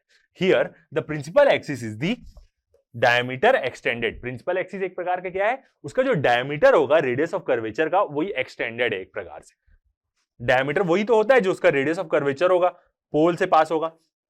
सेकंड देखते हैं, the direction of incident light is taken as positive. यही चीज हम लेते आए, इंसिडेंट लाइट के डायरेक्शन में हम क्या लेंगे, उसको पॉजिटिव लेंगे। यदि आप उल्टा भी सॉल्व करने लग गए तो भी ये चीज फॉलो करेंगे कि ऑब्जेक्ट कहां है, उसकी इंसिडेंट लाइट कहां से आ रही है। पॉजिटिव डायरेक्शन दो बार लिखा गया, taken as positive direction of the X axis and opposite to its taken as negative. और यदि लाइट इंसिडेंट लाइट के अपोजिट जाएंगे तो उसको हम क्या लेंगे, नेगेटिव लेंगे। फिर उसके बाद the upward direction is taken as positive and the downward direction is negative. ये क्या है, एक प्रकार से हाइट का है। हमने तो पॉइंट ऑब्जेक्ट के बारे में बात किया, हाइट आ जाएगी। तो सेम जैसे हमने स्फेरिकल मिरर्स में साइन कन्वेंशन लिया, प्रिंसिपल एक्सिस के ऊपर जाते हैं तो पॉजिटिव लेते हैं, प्रिंसिपल एक्सिस के नीचे जाते हैं तो नेगेटिव लेते हैं। वही वाला यहाँ पे वही साइन कन्वेंशन बोल रहा है कि ऊपर डायरेक्शन में यदि काउंट करेंगे तो पॉजिटिव, नीचे डायरेक्शन में काउंट करेंगे तो नेगेटिव। ठीक है, आगे बढ़ते हैं। अब टॉपिक आता है हमारा मेन मेजर, जिसके बारे में हमको पढ़ना है पूरा लेंस। इसका जो मेजर पार्ट है, इस थर्ड मेजर टॉपिक का लेंस के बारे में देखते हैं। Lens is A transparent medium, lens क्या होता है? एक प्रकार का ट्रांसपेरेंट मीडियम होता है। हर किसी ने लेंस देखा होगा, कुछ लोग तो आंख में कॉन्टेक्ट लेंसेज भी पहनते हैं, वो चीज भी, आपके जो चश्मे का ग्लास है, सब चीज तो लेंस ही रहता है। क्या रहता है? ट्रांसपेरेंट मीडियम ही तो रहता है, आर पार हो जाती है लाइट उससे। बाउंडेड बाई टू सरफेस, अब क्या रहता है? उसके दो सरफेस रहते हैं, एक ये वाला और एक उसके पीछे वाला, दो सरफेस रहेंगे। ऑफ विच वन और बोथ सरफेस आर स्फेरिकल, जिसमें क्या हो सकता है? एक सरफेस या दोनों सरफेस स्फेरिकल हो सकते हैं, ऐसा दोनों स्फेरिकल हो, या एक चपटा हो दूसरा स्फीयर हो, कैसा भी हो सकता है। टाइप्स में तो हम देखेंगे। स्फेरिकल सरफेस एक ट्रांसपेरेंट मीडियम है जिसके एक या दोनों सरफेस स्फेरिकल हो सकते हैं। Lenses are of two types, दो प्रकार की लेंस होते हैं। कौन कौन? पहले तो कॉन्वेक्स लेंस, जिसको हम क्या बोलते हैं? कन्वर्जिंग लेंस बोलते हैं, और दूसरी होती है concave, convex mirror, concave mirror तो हमने प्रीवियसली पढ़ा ही है, तो यहीं पे उसी का लेंस आ जाएगा। बट यहाँ पे जो उन लोग जो वहां पे काम करते थे, इसका ये लोग उल्टा काम करेंगे एक प्रकार से, तो आगे जाके हम दिखाऊंगा मैं आपको डायग्राम में। तो जो कॉन्वेक्स लेंस है उसको हम बोलते हैं कि वो कन्वर्ज कर देती है लाइट रेस को, जो उसके प्रिंसिपल एक्सिस के पैरेलल आती है उसको ऐसे वो कन्वर्ज कर देगी लेंस के उस तरफ। और कॉनकेव लेंस क्या होती है? यदि उसमें लाइट जाएगी तो वो उसको ऐसे फैला के डाइवर्ज कर देगी। तो कॉनकेव लेंस को हम क्या बोलते हैं? Diverging lens. ये तो आपको याद हो जाएगा, अभी इतना टेंशन नहीं है। पहली बार नाम देखने में थोड़ा सा डाउट होता है जब फर्स्ट टाइम आदमी इस नेम को देखता है। तो कॉन्वेक्स लेंस को हम क्या बोलेंगे? कन्वर्जिंग, और कॉनकेव लेंस को हम क्या बोलेंगे? Diverging lens. कॉनकेव या उसको हम बोलते हैं डाइवर्जिंग लेंस। मैं आपको डायग्राम में तो दिखाऊंगा। ठीक है, तो दो प्रकार की लेंस हुई और लेंस का डेफिनेशन। अब फर्स्ट हम देखते हैं कॉन्वेक्स लेंस को पहले देखते हैं, और इसी को हम क्या बोलते हैं? कन्वर्जिंग लेंस बोलते हैं। अभी आपको कन्वर्जिंग के बारे में डायग्राम नहीं दिखेगा, मैं आपको दिखाऊंगा एक दो स्लाइड और आगे। तो पहले हम कॉन्वेक्स लेंस के बारे में देखते हैं, ओरिजिनली होती कैसी है। तो a lens which is thicker, thicker का मतलब क्या होता है? थोड़ा सा मोटा। एट दी सेंटर, एक ऐसी लेंस जो क्या होगी?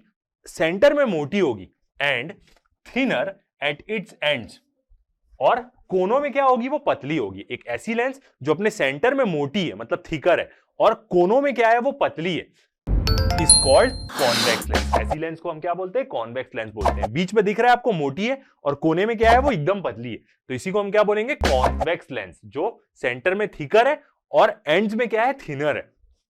ठीक है, कॉनकेव लेंस, कॉनकेव बोल दे रहा हूं मैं, अभी तो हम क्या पढ़ रहे हैं? कॉन्वेक्स पढ़ रहे हैं।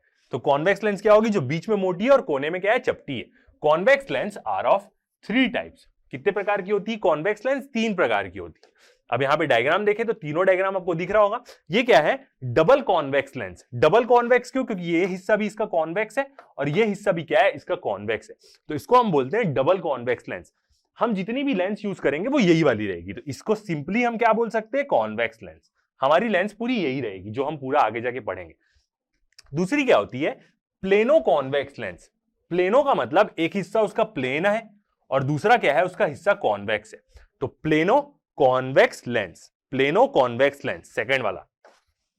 जैसा हमने देखा, क्या बोल रहा था प्रीवियसली, हमने क्या डेफिनेशन देखा था कि उसका एक हिस्सा स्फेरिकल हो सकता है या दोनों हिस्सा स्फेरिकल हो सकता है एक लेंस का। तो ये क्या हुई? प्लेनो कॉन्वेक्स लेंस, ये उसी के बारे में बता रहे हैं। नेक्स्ट देखते हैं हम कॉनकेवो कॉन्वेक्स लेंस। पहला वाला हिस्सा उसका केव है, कॉनकेव बन रहा है, और पीछे वाला हिस्सा क्या है? उसका कॉन्वेक्स है। तो ऐसी भी लेंस होती है कॉनकेवो कॉन्वेक्स लेंस। ये सब अलग अलग एप्लीकेशन रहते हैं इसके, अलग अलग कंडीशंस के हिसाब से क्या होती है? यूज होती है। तो ये तीन प्रकार की क्या हुई हमारी? Convex lens. हम कौन सी यूज करेंगे? पूरी ये वाली डबल कॉन्वेक्स लेंस, या सिंपली उसको क्या बोले? कॉन्वेक्स लेंस बोले। आगे जाते हैं, नेक्स्ट आती है कॉनकेव लेंस, या इसको बोले हम डाइवर्जिंग लेंस। ये क्या करती है? डाइवर्ज करती, फैलाती है। इसके पहले वाली कॉनकेव क्या, इसके पहले वाली कॉन्वेक्स क्या थी? कन्वर्ज करती थी, मतलब एकत्रित करती थी वो एक जगह में, बोला जाए तो कॉनकेव या डाइवर्जिंग लेंस। इसको देखते हैं, a lens which is thinner at the centre. एक ऐसी लेंस जो अपने सेंटर में पतली रहेगी, जस्ट प्रीवियस वाले का ही उल्टा डेफिनेशन हम पढ़ रहे हैं। एक ऐसी लेंस जो अपने सेंटर में पतली रहेगी and thicker at its and is called concave lens. ऐसी लेंस जो अपने सेंटर में पतली है और अपने कोनों में वो क्या है? मोटी है। सेंटर में वो थिनर है और एंड्स में क्या है? वो थिकर है। सेंटर में थिनर, एंड्स में थिकर। तो ऐसी लेंस को हम क्या बोलेंगे? Concave lens. दिख भी रहा है दो प्रकार से केव बन रही है, वो दो प्रकार से कॉन्वेक्स बन रहा था। तो concave lens are three types. ये भी क्या होती है? तीन प्रकार की होती है। पहले डबल कॉनकेव लेंस, इधर भी कॉनकेव है, इधर भी कॉनकेव है, तो इसको हम क्या बोलेंगे, डबल कॉनकेव लेंस। और सिंपली इसको बोले तो यही कॉनकेव लेंस हम क्या करेंगे, अपने पूरे इस चैप्टर में यूज करेंगे, यही वाली लेंस। ठीक है, दूसरी देखें तो एक साइड उसका प्लेन है और अगला साइड कॉनकेव है, तो उसका नाम क्या होगा, plano concave lens, plano concave lens. अगला देखते हैं, पहला वाला हिस्सा क्या है, कॉन्वेक्स है, और उसके बाद वाला हिस्सा क्या है, कॉनकेव है, तो कॉन्वेक्सो कॉनकेव लेंस। तो ये क्या होगा, इसके 3 प्रकार हो गए, हम तो दोनों का पहला पहला वाला ही यूज करेंगे। ठीक है, आगे बढ़ते हैं। अब हमें समझ में आएगा क्यों कन्वर्ज और डायवर्ज, कॉन्वेक्स लेंस को हम कन्वर्जिंग क्यों बोलते हैं और कॉनकेव लेंस को हम डायवर्जिंग क्यों बोलते हैं। तो converging diverging action of lenses, converging और डायवर्जिंग एक्शन देखते हैं। ठीक है, दोनों डायग्राम यहां पे गिवन है, देखते हैं। कॉन्वेक्स लेंस जिसको हम क्या बोलते हैं, कन्वर्जिंग लेंस बोलते हैं, जो कन्वर्ज करती है, आपको दिख रहा है यहां पे कन्वर्ज कर रही है, ये प्रॉपर्टी तो आपने पढ़ी ही होगी, मतलब प्रीवियस जो सरफेस में हमने प्रॉपर्टी देखी थी वही है, बस यहां पे क्या हो रही है, वो रिफ्रैक्ट करके कर रही है। इसके पहले में क्या होता था, रिफ्लेक्शन से सब होता था। तो जो कॉन्वेक्स लेंस होती है वो क्या करती है, कन्वर्ज करती है all the light rays coming parallel to its principal axis at a point. Convex lens क्या करती है, जितनी भी लाइट रेस उसके प्रिंसिपल एक्सिस के पैरेलल आ रही होगी, यही तो होगा उसका प्रिंसिपल एक्सिस, एक्स एक्स बोला जाए तो, जितनी भी लाइट रे उसके प्रिंसिपल एक्सिस के पैरेलल आएगी, वो क्या करेगी, इसका एक क्या होता है, यहां पे ऐसा एक सेंटर हिस्सा होता है, इसको हम क्या बोलते हैं, रिफ्रैक्टिव एक्सिस बोलते हैं, आगे जाके हम टर्मिनोलॉजी में देखेंगे। तो एक ऐसी लेंस जिसके प्रिंसिपल एक्सिस यदि बहुत सारी लाइट रेस पैरेलल आ रही होगी, वो सबको एक पॉइंट में कन्वर्ज कर दी, तो उसको हम क्या बोलेंगे, कन्वर्जिंग लेंस बोलेंगे। मतलब वो कौन सी लेंस होगी, कॉन्वेक्स लेंस होगी। दूसरा कॉनकेव लेंस, कॉनकेव लेंस को हम क्या बोलते हैं, डायवर्जिंग लेंस। तो कॉनकेव लेंस क्या करती है, diverges all the light rays coming parallel to its principal axis, जितनी भी लाइट रेस उसके पैरेलल आएगी प्रिंसिपल एक्सिस से, वो सबको डायवर्ज कर देगी, दूर दूर कर देगी।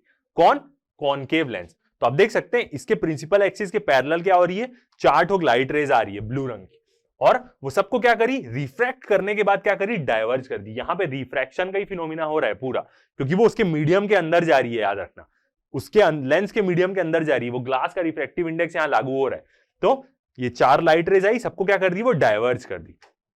मगर ये जो डायवर्ज रे है, इसको यदि हम ला के जोड़ेंगे तो वो क्या होगी, एक पॉइंट में मिलेगी यहां पे।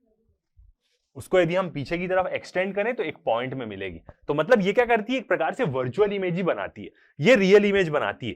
कॉनकेव लेंस है वो हमेशा वर्चुअल इमेज ही बनाती है, ये रियल बना सकती है। तो आपको समझ में आया क्यों कॉन्वेक्स लेंस को हम क्या बोलते हैं, कन्वर्जिंग बोलते हैं, और क्यों कॉनकेव लेंस को हम डायवर्जिंग बोलते हैं। ठीक है, आगे बढ़ते हैं। अब इसको इमेजिन हम कैसे करते हैं, जो यहां पे एक्शन हो रहा है लाइट का रिफ्रैक्शन, इसको इमेजिन करते हैं कि वो जो बड़ी सी लेंस है कॉनकेव और कॉन्वेक्स, वो छोटे छोटे प्रिज्म के टुकड़ों से बनी हुई है, और बस वो प्रिज्म के टुकड़े क्या है, उल्टा उल्टा या सीधा रखे हुए हैं। कॉन्वेक्स हुआ तो ऐसे रखे होंगे, कॉनकेव हुआ तो ऐसे रखे होंगे प्रिज्म, तो इसलिए ये वाला एक्शन होता है। The converging and diverging action of lens can be explain by considering a lens. कैसे एक्सप्लेन कर सकते हैं इसको, हम एक लेंस को कंसिडर करें जो किससे बनी होगी, made up of large number of different small angle prism. एक ऐसा इमेजिन कर सकते हैं कि ये लेंस किससे बनी है, बहुत सारे प्रिज्म से, जिस सारे प्रिज्म के एंगल बहुत छोटे छोटे हैं और वो प्रिज्म भी बहुत छोटा है।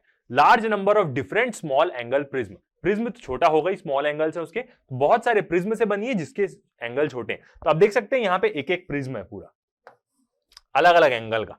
कॉन्वेक्स लेंस में और कॉनकेव लेंस में भी क्या है, अलग अलग प्रिज्म है, तो वो क्या कर रहा है, हर एक लाइट रे को रिफ्रैक्ट कर रहा है। डायग्राम विजिबल होगा, ओके। तो ये अलग अलग सेगमेंट में बना है, ऐसा ही मैं आपको इसकी एक और इमेज दिखाऊंगा। तो in convex lens the base of prism is towards the principal axis.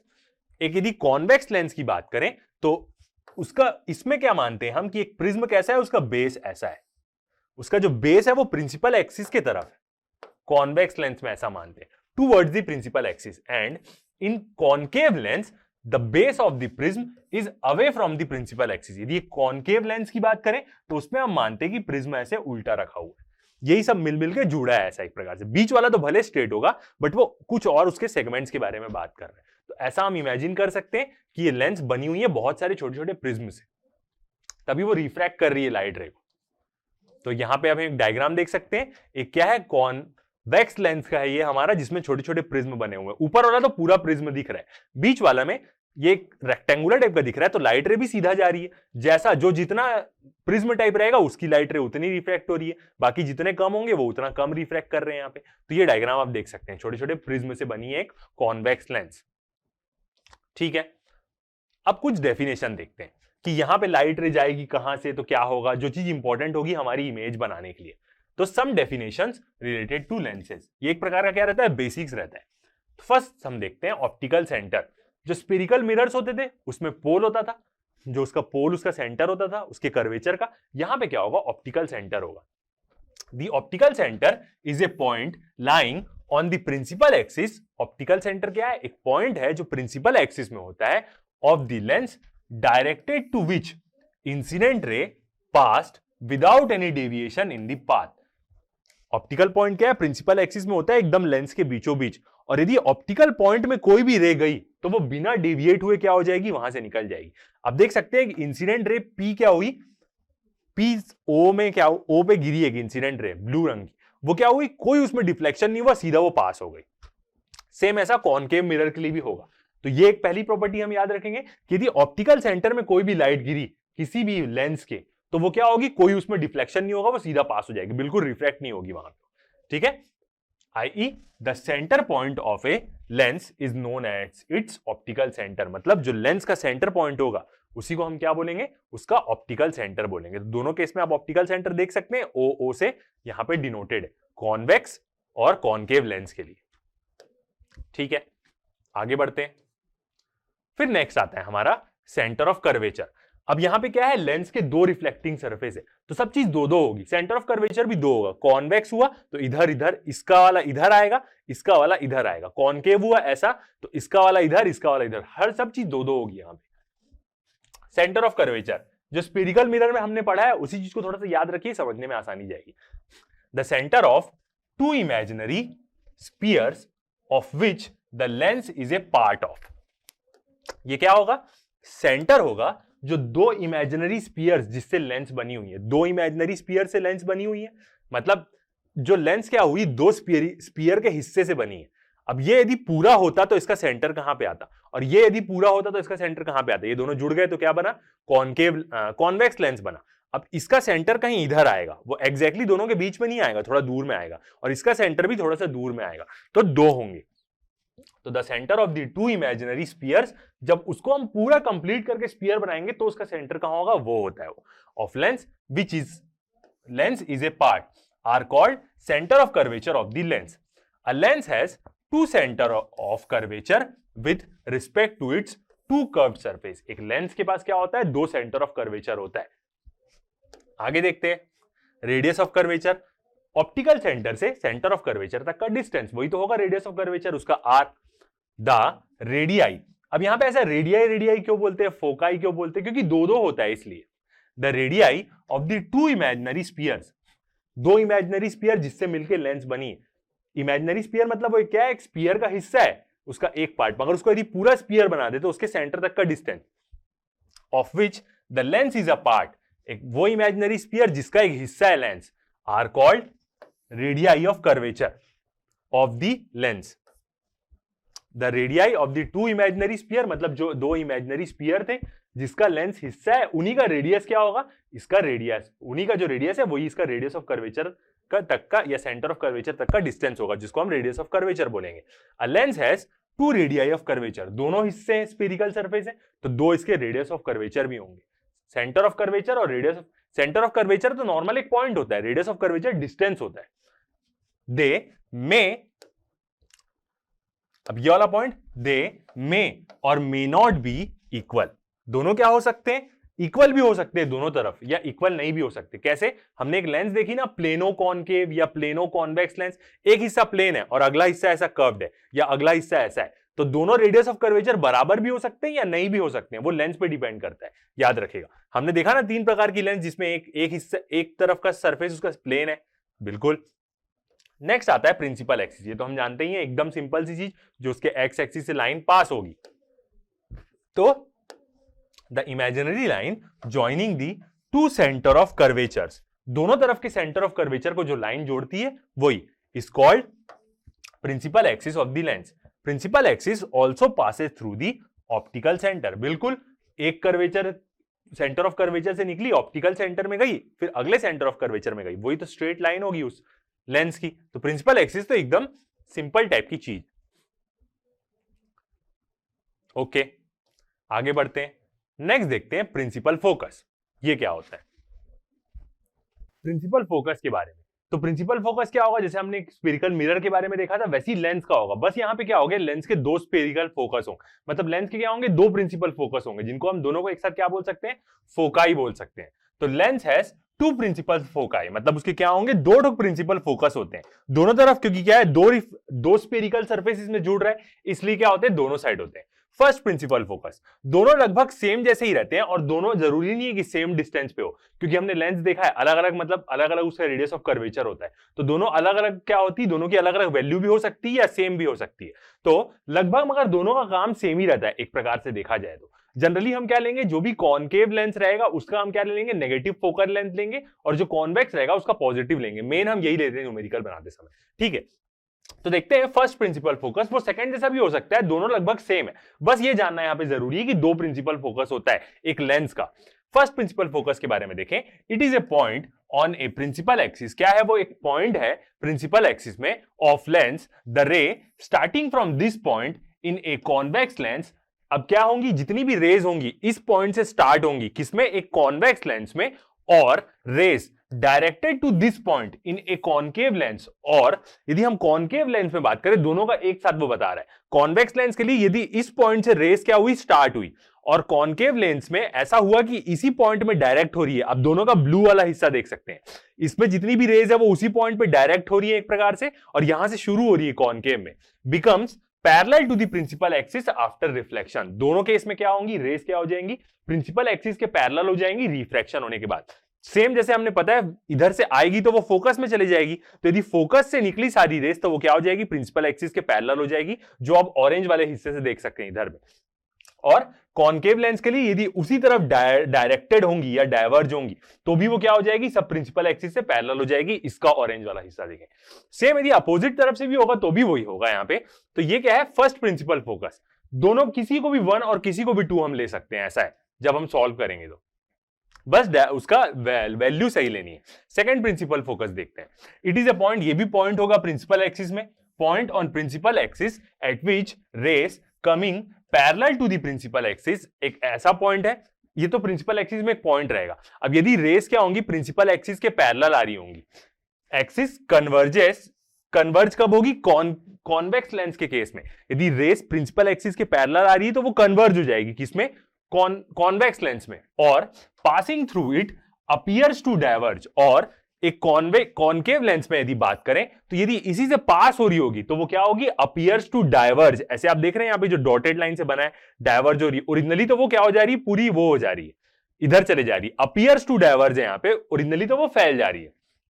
At this point after refracting from the lens से रिफ्रैक्ट होने के कारण, सेम जो अभी हमने प्रीवियस वाला डायग्राम देखा उसी का क्या है, ये एक प्रकार से उल्टा वर्जन है। यहाँ पे, वहां पे क्या हो रही थी, पॉइंट से शुरू हो रहा था कॉन्वेक्स लेंस में, यहां पे क्या हो रही है, पैरेलल आ रही है और पॉइंट में कन्वर्ज हो जा रही है। तो यहां पे आप ये देख सकते हैं कि दोनों तरफ क्या है, एक एक फोकस है। यहाँ पे जस्ट वो डायग्राम को क्या किया, हल्का सा मिरर इमेज बना के दिखाया। तो दोनों तरफ क्या होगा, लेंस में एक एक फोकस होगा। क्यों ऐसा होगा, क्योंकि दोनों तरफ क्या है, हमारा दोनों तरफ स्फेरिकल सरफेस से बना हुआ है, तो रिफ्रैक्शन होगा और दोनों तरफ फोकस होगा। ठीक है, आगे बढ़ते हैं। आगे जाके आपको एकदम अच्छी और नॉलेज मिल जाएगी फोकस के बारे में कि कैसे लेना है। एक पॉजिटिव, कॉनकेव का नेगेटिव रहता है, कॉन्वेक्स का पॉजिटिव रहता है, ये सब चीज। बोथ फोकाई मतलब दोनों फोकस की बात कर रही है, of convex lens are real. दोनों जो फोकस होते हैं कॉन्वेक्स लेंस के वो क्या होते हैं, रियल होते हैं। इसलिए उसकी वैल्यू हम क्या लेते हैं, मैक्सिमम टाइम पॉजिटिव ही लेते हैं हम पूरे टाइम में। While that of concave lens are virtual. दोनों जो फोकस होते हैं कॉनकेव लेंस के वो क्या होते हैं, वर्चुअल होते हैं। कॉन्वेक्स के क्या होते हैं, रियल होते हैं। तो जब भी हम कॉनकेव लेंस की फोकल लेंथ लेंगे ना तो वो नेगेटिव लेंगे। अब यहां पे इसका बोलने का मतलब ये है कि कॉन्वेक्स लेंस के दोनों फोकस रियल है और कॉनकेव लेंस के दोनों फोकस वर्चुअल है, इसलिए ताकि हम यहां पे दोनों डायग्राम देखें तो हर बार कॉन्वेक्स लेंस की हम बात करें तो यहां से रे निकली तो वो पैरेलल हो गई। ठीक है, दूसरा यदि हम कॉन्वेक्स लेंस की फोटो देखें तो जो पैरेलल आ रही थी वो क्या हो गई, इसमें कन्वर्ज हो गई। मगर तो क्या हुआ, ये दोनों का क्या हुआ, रियल हुआ, किसका, कॉन्वेक्स लेंस का। मगर कॉनकेव में क्या होता है, एक्चुअली पहुंचती नहीं है वो, बस ऐसा लगता है कि वहां पे वो क्या होगी, डायवर्ज होगी या वहां पे जाके मिलेगी। जैसे ये वाला देखें तो यहां पे भी आप देख सकते हैं डॉटेड लाइन मिल रही है फोकस में, अपीयर्स टू डायवर्ज। दूसरा वाला डायग्राम देखें दूसरे कंडीशन का, तो उसमें भी आप देख सकते हैं कि ऐसा लग रहा है कि वो यहां पे डायवर्ज हो रही है, बल्कि तो वो क्या हो रही है, ऐसे फैल जाएगी जाके। तो इसलिए हम ऐसा बोलते हैं कि कॉनकेव लेंस की जो दोनों फोकस रहते हैं वो एक प्रकार से इमेजिनरी रहते हैं। ऐसा लगता है कि यदि उसको एक्सटेंड करेंगे तो वो आके मिलेगी, मगर कॉन्वेक्स में पूरा रियल रहता है वो। ठीक है, आगे बढ़ते हैं। अब दूसरा आएगा एपरेचर। एपरेचर मतलब क्या होता है, एक प्रकार का जो लेंस का ऐसा जो कर्व होगा उसी को हम एपरेचर बोलते हैं। The effective diameter of the circular outline of a spherical lens it's called armature. मतलब इफेक्टिव डायमीटर मतलब जैसे ये सर्कुलर आउटलाइन है, तो इसका ये जो इफेक्टिव डायमीटर होगा इसी को हम एक प्रकार से क्या बोलेंगे, उसका आर्मेचर बोलेंगे, एपरेचर बोलेंगे, सॉरी। ठीक है, तो ये जो भी कर्व बन रहा है उसका जो भी डायमीटर होगा उसी को हम क्या बोलेंगे, एपरेचर। कितना एपरेचर है, तो हम जनरली एज्यूम करते हैं कि लेंस का क्या है, एपरेचर बहुत छोटा है, स्मॉल है, मतलब छोटी सी लेंस है एक प्रकार से। रिफ्रैक्टिव एक्सिस, रिफ्रैक्टिव एक्सिस क्या होता है, मैंने आपको बताया, प्रिंसिपल एक्सिस के ऊपर परपेंडिकुलर रहेगा और लेंस में बीच में रहेगा, जहां पे ओरिजिनली क्या होगा, रिफ्रैक्शन होगा, जिस पॉइंट से हम हमेशा लेते हैं। जो भी आप प्रीवियसली डायग्राम देखे होंगे, मैंने उसमें रेस क्या कराई है, बीच तक पास कराई है, फिर वो रिफ्रैक्ट हो रही है। तो ये ऐसा क्या होता है, इसको हम रिफ्रैक्टिव एक्सिस बोलते हैं। यदि हम कॉनकेव लेंस में बात करें तो कॉनकेव लेंस में भी क्या होगा, ऐसे बीच में आएगा क्या, रिफ्रैक्टिव एक्सिस आएगा। आगे वाले बहुत सारे डायग्राम में हम लेंगे। तो ये क्या है, it is an imaginary axis, एक प्रकार का इमेजिनरी एक्सिस है एट दी ऑप्टिकल सेंटर। कहां पे रहता है ये, ऑप्टिकल सेंटर में, लेंस के optical centre perpendicular to the principal axis. और कैसा रहेगा, प्रिंसिपल एक्सिस के क्या रहेगा, वो परपेंडिकुलर रहेगा। देख सकते हैं यहां पे, विच रिप्रेजेंट्स दी लेंस, जो एक प्रकार से क्या रिप्रेजेंट करता है, लेंस को रिप्रेजेंट करता है। मतलब यहां पे एक रिफ्रैक्टिव एक्सिस होता है, इसका ज्यादा कोई यूज नहीं है, बस पता क्या होता है वो। ठीक है, आगे देखते हैं। When object is at infinity, एक ऐसा ऑब्जेक्ट है जो बहुत दूर है, इंफिनिटी में मतलब बहुत ही दूर है वो, the distance of the image from the lens will be equal to the focal length of the lens. इसका मतलब यहां पे ये बोल रहा है कि यदि कोई ऑब्जेक्ट, लेंस के केस में यदि कोई ऑब्जेक्ट इंफिनिटी में है, तो जो उसकी इमेज बनती है वो लेंस की जहां पे फोकल पॉइंट होता है वहां पे बनती है। मतलब लेंस से लेके उस पॉइंट तक का डिस्टेंस क्या होगी, उसकी फोकल लेंथ होगी। यदि कोई ऑब्जेक्ट दूर में है, इंफिनिटी में है, तो उसकी इमेज कहां बनेगी, लेंस के फोकल्स में, लेंस के फोकस में। तो वही बोल रहा है वो कि यदि ऑब्जेक्ट इंफिनिटी में होगा, the distance of the image, जो इमेज कहां बन रही होगी, उसके फोकस में बन रही होगी, from the lens will be equal to the focal length of the lens. ऐसा आप कैसे इमेजिन कर सकते हैं, जितना भी हम टेलीस्कोप देखते हैं, टेलीस्कोप में लेंस ही तो यूज होता है, और उससे हम क्या देखते हैं, बहुत दूर दूर के स्टार देखते हैं, तो उनकी इमेज चाहिए रहती है ना हमें। तो कोई भी इंफिनिटी की चीज है, उसकी इमेज बनेगी लेंस के फोकस में, तो हमें वो चीज दिखने लग जाएगी यहां पे। तो एक प्रकार से क्या है, टेलीस्कोप में हम यही सारी चीजें यूज करते हैं, क्योंकि उसमें ऑब्जेक्ट बहुत दूर दूर रहते हैं, जो स्टार को हमें देखना है, गैलेक्सीज को देखना है, वो बहुत दूर दूर है। ठीक है, अब नेक्स्ट आता है हमारा थिन लेंस फॉर्मूला। ये जो थिन लेंस फॉर्मूला रहता है, ये एक प्रकार से क्या रहता है, जैसे हम स्फेरिकल सरफेस के लिए या स्फेरिकल मिरर की बात करें सही तरीके से, तो वहां पे हम क्या पढ़ते हैं, मिरर फॉर्मूला पढ़ते हैं। ये वैसा ही क्या होता है, लेंस के लिए होता है। मतलब एक प्रकार का क्या है, ये लेंस का मिरर फॉर्मूला है, जिसको हम क्या बोलते हैं, थिन लेंस फॉर्मूला। यहां पे जो हम लेंस एज्यूम करते हैं उसको हम मानते हैं कि वो थिन है। थिन है मतलब पतली है, एकदम हल्की सी, एकदम ज्यादा वो चौड़ी नहीं है, वाइड नहीं है। तो ये क्या होता है, it is a relation between focal length of the lens, distance of the object and image from optical center of the lens। Same वैसा ही है, एक प्रकार का जो मिरर फॉर्मूला था, मिरर फॉर्मूला में तीन चीज क्या होती थी स्फेरिकल मिरर्स के लिए, फोकल लेंथ, ऑब्जेक्ट डिस्टेंस और इमेज डिस्टेंस। तो सेम जो थिन लेंस फॉर्मूला है वो एक प्रकार से क्या है, मिरर फॉर्मूला है, किसका, लेंस का यदि हम बोलेंगे। बट इसको यहां पे हम मिरर फॉर्मूला नहीं बोलते हैं, यहां पे इसको थिन लेंस फॉर्मूला बोलते हैं। जब लेंस के केस के लिए हम पढ़ते हैं, वहां पे जब स्फेरिकल मिरर्स पढ़ेंगे तो उसको मिरर फॉर्मूला बोल देते हैं हम। और ऑब्वियसली बात है, यहां पे लेंस मिरर तो बन नहीं रही है इसलिए। तो थिन लेंस फॉर्मूले के बारे में अब हम देखते हैं, तो इसको डिराइव करते हैं। चलिए कि इसको कैसे हम निकाल सकते हैं, क्योंकि जब भी लेंस के केस में आएगा और लेंस के केस में हमें ऑब्जेक्ट डिस्टेंस दिया रहेगा, फोकल लेंथ दिया रहेगा, इमेज डिस्टेंस निकालो बोलेगा, तो उस केस में हम कैसा करेंगे, या उसका उल्टा बोला तो वो चीज कैसे करेंगे। ठीक है, तो डिराइव करते हैं थिन लेंस फॉर्मूला।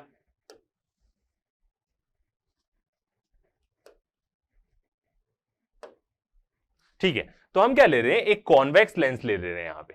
ठीक है, कॉनकेव के लिए भी लेंगे तो भी वही आएगा, दोनों में से कोई भी एक मान के हम प्रूव कर सकते हैं। तो एक क्या ले लिया हमें, कॉनकेव लेंस ले लिए, कॉन्वेक्स लेंस लिए, याद रखिए देख के ही दिख रहा है कॉन्वेक्स लेंस है, और ये क्या है, थिन है, एकदम ज्यादा क्या है, मोटी नहीं है, मतलब इसका जो सेक्शन है बीच का पतली लेंस है एक प्रकार की, और जनरली हम पूरी ऐसी ही लेंस कंसीडर करेंगे। ठीक है, अब यहां पे क्या रखा हुआ है, एक ऑब्जेक्ट रखा हुआ है ग्रीन रंग का AB। जब भी हमें किसी ऑब्जेक्ट की इमेज बनानी है तो हम क्या लेते हैं, जनरली दो ठोक रेज लेते हैं उससे, दो ठोक रेज उससे निकल रही है, वो दोनों रेज कैसा बिहेव करेगी, कहां पे जाके इंटरसेक्ट करेगी, तो वैसे ही हमें क्या मिलती है, इमेज मिलती है। तो ऑब्जेक्ट लिया हमने AB, ये AB से क्या निकल रही है, दो ठोक रेज निकल रही है।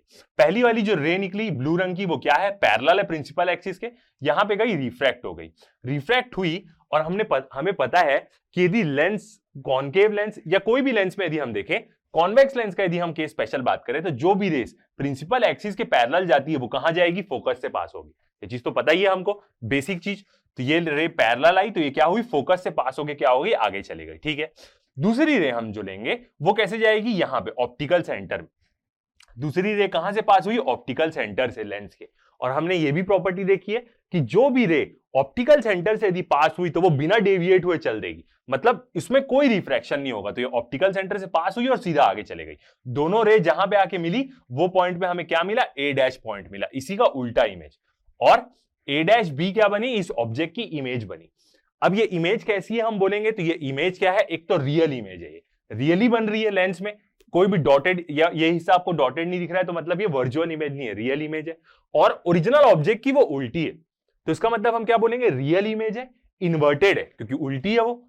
ठीक है, दूसरी, ऑब्जेक्ट हमें क्या दिख रहा है, छोटा दिख रहा है, मगर इमेज हमें क्या दिख रही है, बड़ी मिल रही है, तो ये क्या है, मैग्नीफाइड इमेज है। तो इमेज कैसी बन रही है यहां पे, रियल इन्वर्टेड मैग्नीफाइड। ठीक है, डिस्टेंस की बात करें तो ऑप्टिकल सेंटर से फोकस तक का डिस्टेंस क्या हो जाएगी, हमारी फोकल लेंथ। ऑप्टिकल सेंटर से AB तक का डिस्टेंस क्या हो जाएगा, हमारा U, ऑब्जेक्ट डिस्टेंस। और ऑप्टिकल सेंटर से A'-B तक डैश का डिस्टेंस क्या हो जाएगा, हमारा इमेज डिस्टेंस, जिसको हम क्या बोलते हैं, V से डिनोट करते हैं।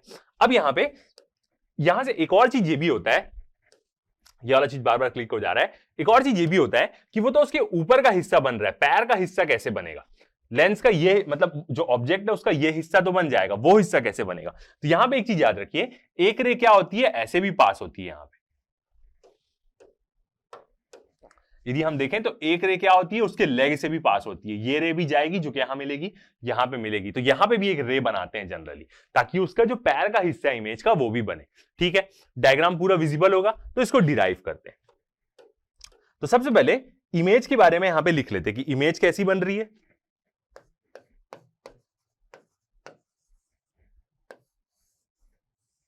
इमेज को देखें तो एक तो रियल बन रही है क्योंकि ये कोई मिरर टाइप की इमेज नहीं है, दूसरी क्या है, इन्वर्टेड है क्योंकि उल्टी है, एंड क्या है, ऑब्जेक्ट छोटा है, इमेज बड़ी है, तो इसको हम क्या बोलेंगे, मैग्नीफाइड। और क्या बन रही है, मैग्नीफाइड इमेज बन रही है। ठीक है, अब यहां पे क्या करते हैं, इसका यहां पे थिन लेंस फॉर्मूला निकालते हैं, तो उसके लिए हम क्या लेंगे, अपने सिमिलर ट्रायंगल्स लेंगे, एक ABO वाला, ये वाला ट्रायंगल, मतलब ऑब्जेक्ट और ऑप्टिकल सेंटर के साथ जो ट्रायंगल बनेगा। दूसरा ट्रायंगल हम लेंगे इमेज और ऑप्टिकल सेंटर के साथ जो ट्रायंगल बनेगा, वो दोनों सिमिलर, ऐसे करके हम एक फ्रैक्शन निकालेंगे। दूसरा ट्रायंगल हम क्या लेंगे, A', B' और F, इमेज और फोकस का एक ट्रायंगल, और DO और F, ऑप्टिकल सेंटर वाली लाइन और फोकस का। तो ऐसे दो ट्रायंगल, हम ये दोनों ट्रायंगल यहां पे लेंगे। ठीक है, तो फर्स्ट वाला ट्रायंगल लेते हैं हम। नाउ ट्रायंगल A', B' और O एंड ट्रायंगल ABO, और ये दोनों क्या है, R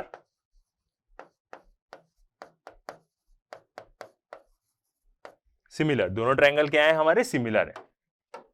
डायग्राम में देखें तो ABO ये वाला ट्रायंगल और A', B', O, ये दोनों ट्रायंगल सिमिलर है। ठीक है, तो दोनों का एक दो साइड को हम क्या रख सकते हैं, फ्रैक्शन में रख सकते हैं, बिल्कुल। तो यहां पे हमारा क्या हो जाएगा, A', B' by AB, object की हाइट, इमेज की हाइट डिवाइड बाय ऑब्जेक्ट की हाइट रखें एक प्रकार से यहां पे देखा जाए, equal to OB' by OB। A' B' by AB रखा हमने, और O B dash by O B, और ओ से ही क्यों नाप रहे हैं, क्योंकि पोल से हम जनरली डिस्टेंस देखते हैं, ठीक है। दूसरा ट्रायंगल लेते हैं हम, अगेन क्योंकि इसके फॉर्मूला हम कैसे डिराइव करते हैं, ऐसे ही, triangle A dash B dash F. अब इमेज और फोकस पॉइंट वाला ट्रायंगल ले रहे हैं, एंड ट्रायंगल, अब ऑप्टिकल सेंटर वाला ओ डी और एफ वाला ट्रायंगल लेंगे। तो कैसे लिखें इसको, बिल्कुल D O F R similar. ये दोनों ट्रायंगल भी क्या है, हमारे सिमिलर है। तो यहां पे हमारा फ्रैक्शन कैसे बनेगा, यहां पे लिखें तो इसका फ्रैक्शन अब हम लेते हैं, तो क्या लिख सकते हैं इसको, A dash B dash by O D, A dash B dash by O D equal to F B dash by O F.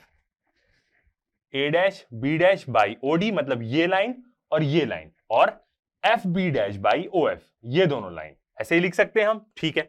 अब इसको इक्वेशन और आगे देखते हैं, एक वाले को हम इक्वेशन दे देते हैं, ये वाली क्या हो गई, हमारी फर्स्ट इक्वेशन मान लेते हैं, क्योंकि क्या करेंगे, इसका एक दोनों साइड कंपेयर करेंगे, ठीक है। अब यहां पे A dash B dash by A B है, तो ये ओडी को भी हम क्या करते हैं, चेंज करते हैं। ओडी को हम क्या लिख सकते हैं, ओ से डी, बिल्कुल। अब यहां से आप देख सकते हैं जो ओडी है वो लगभग ए बी के बराबर है, बिल्कुल। यहां पे यदि हम एक चीज देखें तो जो ये ओडी है वो ए बी के बराबर है, बिल्कुल दिख ही रहा है, वो तो विजिबल है ये वाला। ओडी ये डिस्टेंस ए बी के बराबर है, तो ये इक्वेशन कैसी हो जाएगी हमारी, A dash B dash B dash by A B equal to, इस तरफ क्या था हमारा, F B dash by O F. अब इसको दे देते हैं हम अपनी इक्वेशन 2।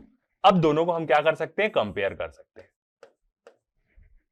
कैसे कंपेयर कर सकते हैं, दोनों का एक तरफ वाला हिस्सा देखें तो इधर पे भी ए डैश बी डैश है और उधर पे भी क्या है, ए डैश बी डैश है, तो मतलब क्या हो जाएंगे, दोनों के आरएचएस इक्वेट हो जाएंगे। तो यहां से हम क्या लिख सकते हैं, फ्रॉम इक्वेशन, शॉर्ट फॉर्म में लिखेंगे तो EQ 1 and 2 comma we get भी लिखते हैं जनरली, ठीक है। तो क्या हो जाएगा हमारा, O B dash by O B equal to, ये उसका आरएचएस था, ये O D B dash by O B equal to इसके आरएचएस से, क्योंकि दोनों के एलएचएस तो बराबर है, F B dash by O F, ये हो जाएगा, ठीक है।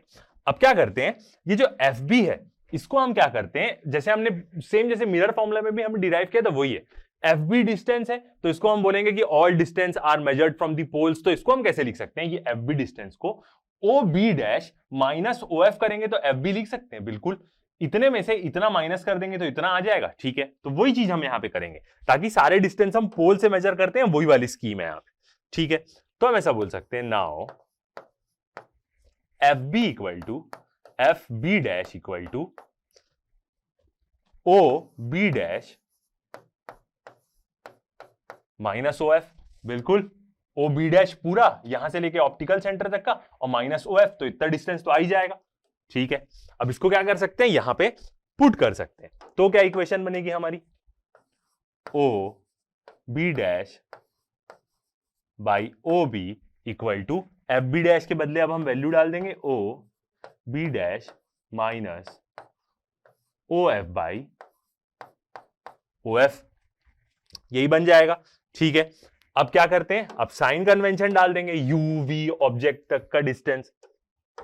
तो नेक्स्ट हम करते हैं using new Cartesian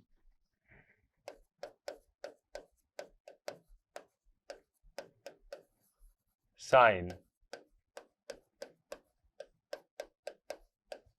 convention, new Cartesian sign convention use करेंगे, ऐसे लिखते हैं, ठीक है। तो फर्स्ट हम देखते हैं ओबी। तो ओबी क्या है हमारा, क्या क्या जितनी टर्म है यहां पे उसकी वैल्यू देखेंगे। ओबी की वैल्यू दी चाहिए, ओबी की वैल्यू चाहिए, ओबी डैश की वैल्यू चाहिए और ओएफ की वैल्यू चाहिए, ठीक है। तो ओबी देखते हैं, सबसे पहले क्या है हमारा, ओ से बी तक का डिस्टेंस, तो ये क्या है, ऑब्जेक्ट डिस्टेंस है यू, ठीक है। और उसको लेंगे कैसे हम, ऑब्जेक्ट डिस्टेंस तो लेंगे मगर उसको हम क्या लेंगे, नेगेटिव लेंगे यू। क्यों, क्योंकि इंसिडेंट लाइट ऐसे जा रही है और हम ऐसे डिस्टेंस मेजर कर रहे हैं, यही साइन कन्वेंशन होता है। ओके, दूसरा लेते हैं ओ बी डैश,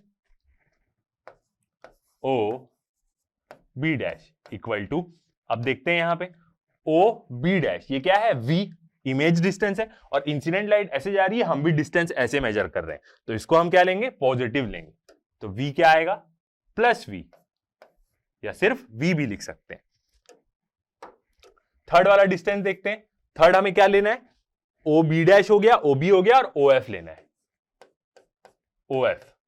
अब ओ एफ देखते हैं क्या है, ओ से लेके एफ तक का डिस्टेंस, उसी तरफ है इंसिडेंट, यहां पे क्या करना है, फोकल लेंथ को भी लेना पड़ेगा उसी साइन कन्वेंशन में, क्योंकि दोनों तरफ आएगी फोकल लेंथ, तो फोकल लेंथ भी उसी तरफ मेजर कर रहे हैं, इंसिडेंट लाइट भी वैसे जा रही, तो फोकल लेंथ क्या होगी, यहां पे पॉजिटिव होगी, तो फोकल लेंथ को भी हम क्या लेंगे, पॉजिटिव, तो ये हो गया हमारा प्लस एफ। अब ये क्या करते हैं, सारी वैल्यूज को यहां पे पुट कर देते हैं, तो ओ बी डैश की वैल्यू क्या है, वी, बिल्कुल वी, फिर नीचे क्या है, ओ बी, तो ये क्या आएगा, माइनस यू, इक्वल टू, यहां पे क्या था, ओबी डैश, ओबी डैश क्या है, v minus O F, O F क्या है हमारा, f है, और वो क्या है, प्लस है, बीच में तो माइनस साइन आ रहा है, कोई दिक्कत नहीं, तो v माइनस एफ, बिल्कुल, और नीचे भी क्या है, ओ एफ है, तो ये आ गया f। ये बन गई हमारी अभी इक्वेशन। अब इसको थोड़ा सा सिंप्लीफाई करते हैं तो हो जाएगा हमारा, अब क्या करते हैं, क्रॉस मल्टीप्लाई कर देते हैं, f इधर दे देते हैं और u इधर दे देते हैं, तो क्या इक्वेशन बनेगी, f इधर आ जाएगा तो ये हो जाएगा vf। ओके, अब ये माइनस यू उधर जाएगा तो वो दोनों के साथ मल्टीप्लाई होगा, तो ये क्या हो जाएगा, माइनस यू वी, ठीक है, और minus minus plus U F, ये हो जाएगा, ठीक है, यही बनेगी हमारी इक्वेशन, V F minus U V plus U F, ठीक है। अब यहां पे क्या करते हैं, तीनों को हम यू वी एफ से डिवाइड कर देते हैं, dividing both side by U V और एफ से, दोनों तरफ यू वी एफ से डिवाइड कर देंगे, तो क्या इक्वेशन बनेगी, V F by U V F equal to minus U V by U V F plus U F by U V F.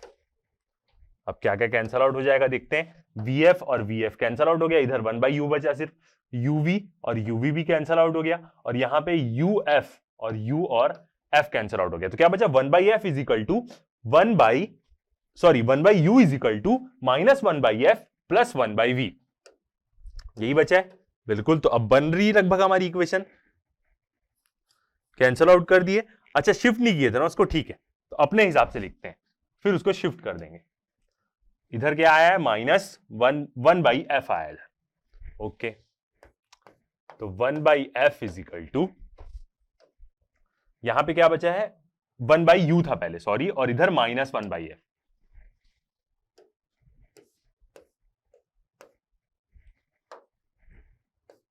तो 1 by U is equal to minus 1 by F, और उधर तो जरूर 1 by we होगा, okay. अब क्या करते हैं, एफ को इधर ले जाते तो वो पॉजिटिव हो जाएगा, और यू इधर आएगा तो नेगेटिव हो जाएगा, बिल्कुल। तो 1 by F is equal to 1 by V को पहले लिख लेते, और 1 बाई यू उधर गया तो नेगेटिव हो गया, ये आ गई हमारी थिन लेंस फॉर्मूला। तो जब भी हम लेंस का केस में बनाएंगे तो ये फॉर्मूला यूज करेंगे, 1 by F is equal to 1 by V minus 1 by U. याद रखिएगा यहां पे माइनस साइन आता है, मिरर फॉर्मूला में क्या होता था, पूरे प्लस रहते थे सब लोग, ओके। तो इसी को हम क्या बोलेंगे, थिन लेंस। तो जब भी आपको लेंस का क्वेश्चन दिया, ऑब्जेक्ट डिस्टेंस, इमेज डिस्टेंस और फोकल लेंथ के बीच में रिलेशन यूज करना है, तो ये चीज करेंगे। और सेम यही है, इसी को भी हम क्या कर सकते हैं, ऑल्सो फॉर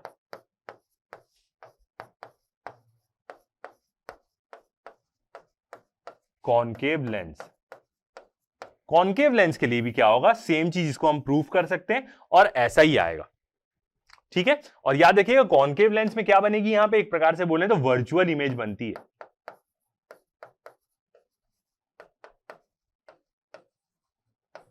तो सेम कॉनकेव लेंस के लिए भी प्रूफ करेंगे तो भी क्या आएगा, यही हमारा फॉर्मूला आएगा।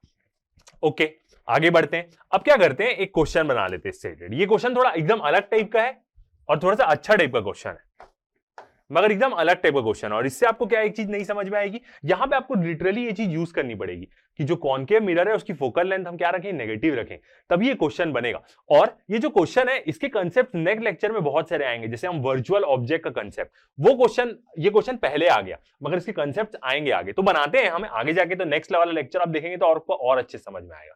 क्या बोल रहा है, a convergent beam of light, एक ऐसी बीम है जो क्या होगी, ऐसे टेढ़ा गिर रही है कॉनकेव लेंस, और वो ऐसा होगी कि कन्वर्ज होगी। Light passes through a diverging lens, किससे पास हो रही है वो, डायवर्जिंग लेंस। डायवर्जिंग लेंस क्या होता है, कॉनकेव लेंस होता है। तो एक लाइट ऐसी गिर रही है कॉनकेव लेंस में, of focal length 0.2 metre, minus लेंगे, कॉनकेव मिरर है, and comes to focus to 0.3 metre, और आती है वो 0.3 मीटर बिहाइंड द लेंस। यहां पे ऐसा डाउट होता है कि जब फोकल लेंथ उसकी 0.2 मीटर है तो वो लाइट 0.3 मीटर में कैसे फोकस में आ रही है। एक्चुअली यहां पे क्या होगा, मिरर के लेंस के दो स्फेरिकल सरफेस होते हैं, दोनों का हमें क्या करना पड़ता है, कंक्लूड करना पड़ता है। तो इसलिए ये यहां पे क्या होता है, डाउट होता है। बट जब आप अगला लेक्चर देख लेंगे, दोनों का जब हम सरफेस ले लेंगे तो आपको एकदम चीज क्लियर हो जाएगी। बिहाइंड द लेंस, लेंस के पीछे ही बन रही है। Find the position of the point eight which the beam would converge in the absence of lens. Lens मतलब वो ऑब्जेक्ट की पोजीशन निकालो, मतलब वो ऐसी पोजीशन निकालो जहां पे वो बीम कन्वर्ज होती। यदि लेंस नहीं होती तो, लेंस होने के कारण वो थोड़ी सी आगे हो गई बोल रहे हैं। ठीक है, सॉल्व करते हैं इस क्वेश्चन को।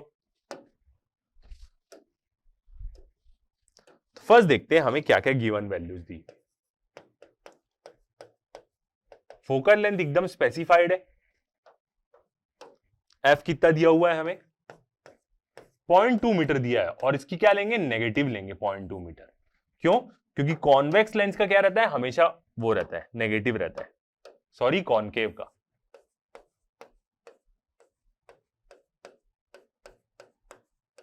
Concave lens always negative. Concave lens की फोकल लेंथ क्या होती है, हमेशा नेगेटिव होती है। आगे नेक्स्ट लेक्चर में हम इतना इसके बारे में डिस्कस करेंगे कि आपको पूरा याद हो जाएगा। और क्या दिया है, वो 0.3 मीटर में आके मिल रही बोला, तो वो एक प्रकार से क्या है, इमेज का डिस्टेंस है v, 0.3 मीटर, जो मिरर के पीछे ही बन रही है। और हमें क्या निकालना है, ऑब्जेक्ट डिस्टेंस निकालना है u, और यहां पे ऑब्जेक्ट डिस्टेंस ना पॉजिटिव आएगा, नेगेटिव नहीं आएगा। इसका मतलब वो इमेज के साइड ही बनेगा ऑब्जेक्ट। ठीक है, देखते हैं कैसे। अब यहां पे क्या ले लेते हैं, एक ठोक कॉनकेव लेंस ले लेते हैं। ठीक है, ये कॉनकेव लेंस ले लिया। अब क्या हो रही है, इसमें एक डायवर्जिंग ऐसी रे ऑफ लाइट आ रही है, ये एक ही आ रही है, हम दो ले लेते, और ये क्या होगी, एक प्रकार से यहां पे आगे क्या होगी, मिलेगी, कन्वर्ज होगी। मगर यहां पे हमने क्या कर दिया, लेंस यूज कर दिया है, तो वो क्या हो रही है, थोड़ा आगे जाके कन्वर्ज हो रही है, ऐसे 0.3 मीटर में हो जाके क्या हो रही है, कन्वर्ज हो रही है। ठीक है, तो यहां पे आता है क्या, एक केस आता है वर्चुअल ऑब्जेक्ट का। विदाउट लेंस, यदि लेंस नहीं होती तो वो पहले वाले पॉइंट में कन्वर्ज होती, मगर लेंस है तो वो क्या हो गई, सेकंड वाले पॉइंट में यहां पे कन्वर्ज हो रही है। ठीक है, और क्या दिया हुआ है हमें, v, ये डिस्टेंस दिया हुआ है ऑप्टिकल सेंटर से, ये वाला 0.3 मीटर। ओके, और एक प्रकार से यहां पे क्या लेंगे, जो ये रेड वाला है हमारा, मतलब ये वाला जो है, ये क्या होगा, एक प्रकार से इसका ऑब्जेक्ट होगा, इसको हम क्या बोलेंगे, virtual object.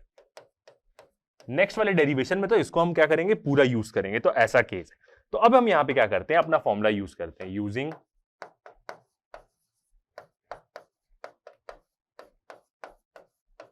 Thin lens formula.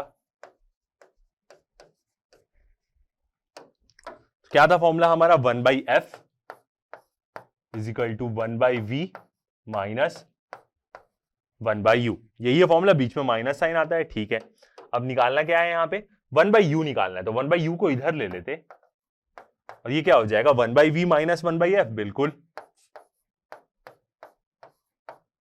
Okay. अब यहां पे क्या करते हैं, वैल्यू पुट करते हैं 1/v की, तो v कितना दिया हुआ है, 0.3, सही तरफ ये तो उसको हम क्या लेंगे, पॉजिटिव लेंगे, minus 1 by focal length, focal length क्या होगी, नेगेटिव ही होगी, माइनस 0.2। तो ओवरऑल क्या हो जाएंगे, ये दोनों प्लस हो जाएंगे, ओवरऑल प्लस हो गए।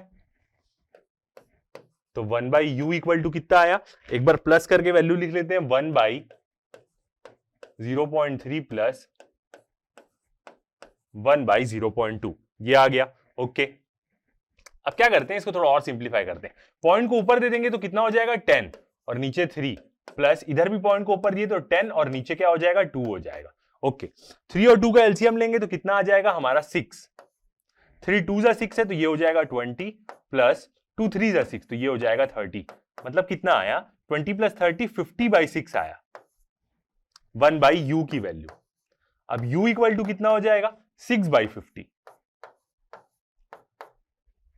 6 बाई 50 आ रहा है तो इसको सॉल्व करेंगे तो कितना आ जाएगा, 0.12 मीटर आ जाएगा। तो ये आ गया हमारा आंसर।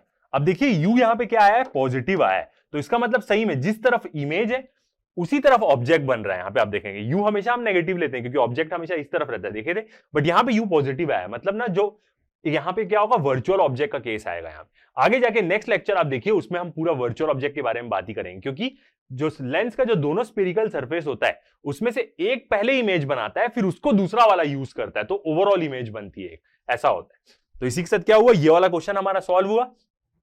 बने रहिए हमारे साथ, नेक्स्ट वाले लेक्चर में हम क्या देखेंगे, आगे बढ़ेंगे। नेक्स्ट वाला लेक्चर क्या रहेगा हमारा, पार्ट 7, इसमें हम क्या देखेंगे, लेंस मेकर फॉर्मूला के बारे में बात करेंगे, इमेज देखेंगे और बहुत सारे उसके, मतलब पूरा हम नेक्स्ट वाले लेक्चर में हम क्या करेंगे, पूरा इस चीज को कंप्लीट करेंगे, ये वाला थर्ड मेजर टॉपिक का पूरा। तो अभी तक के लिए इतना ही, थैंक यू।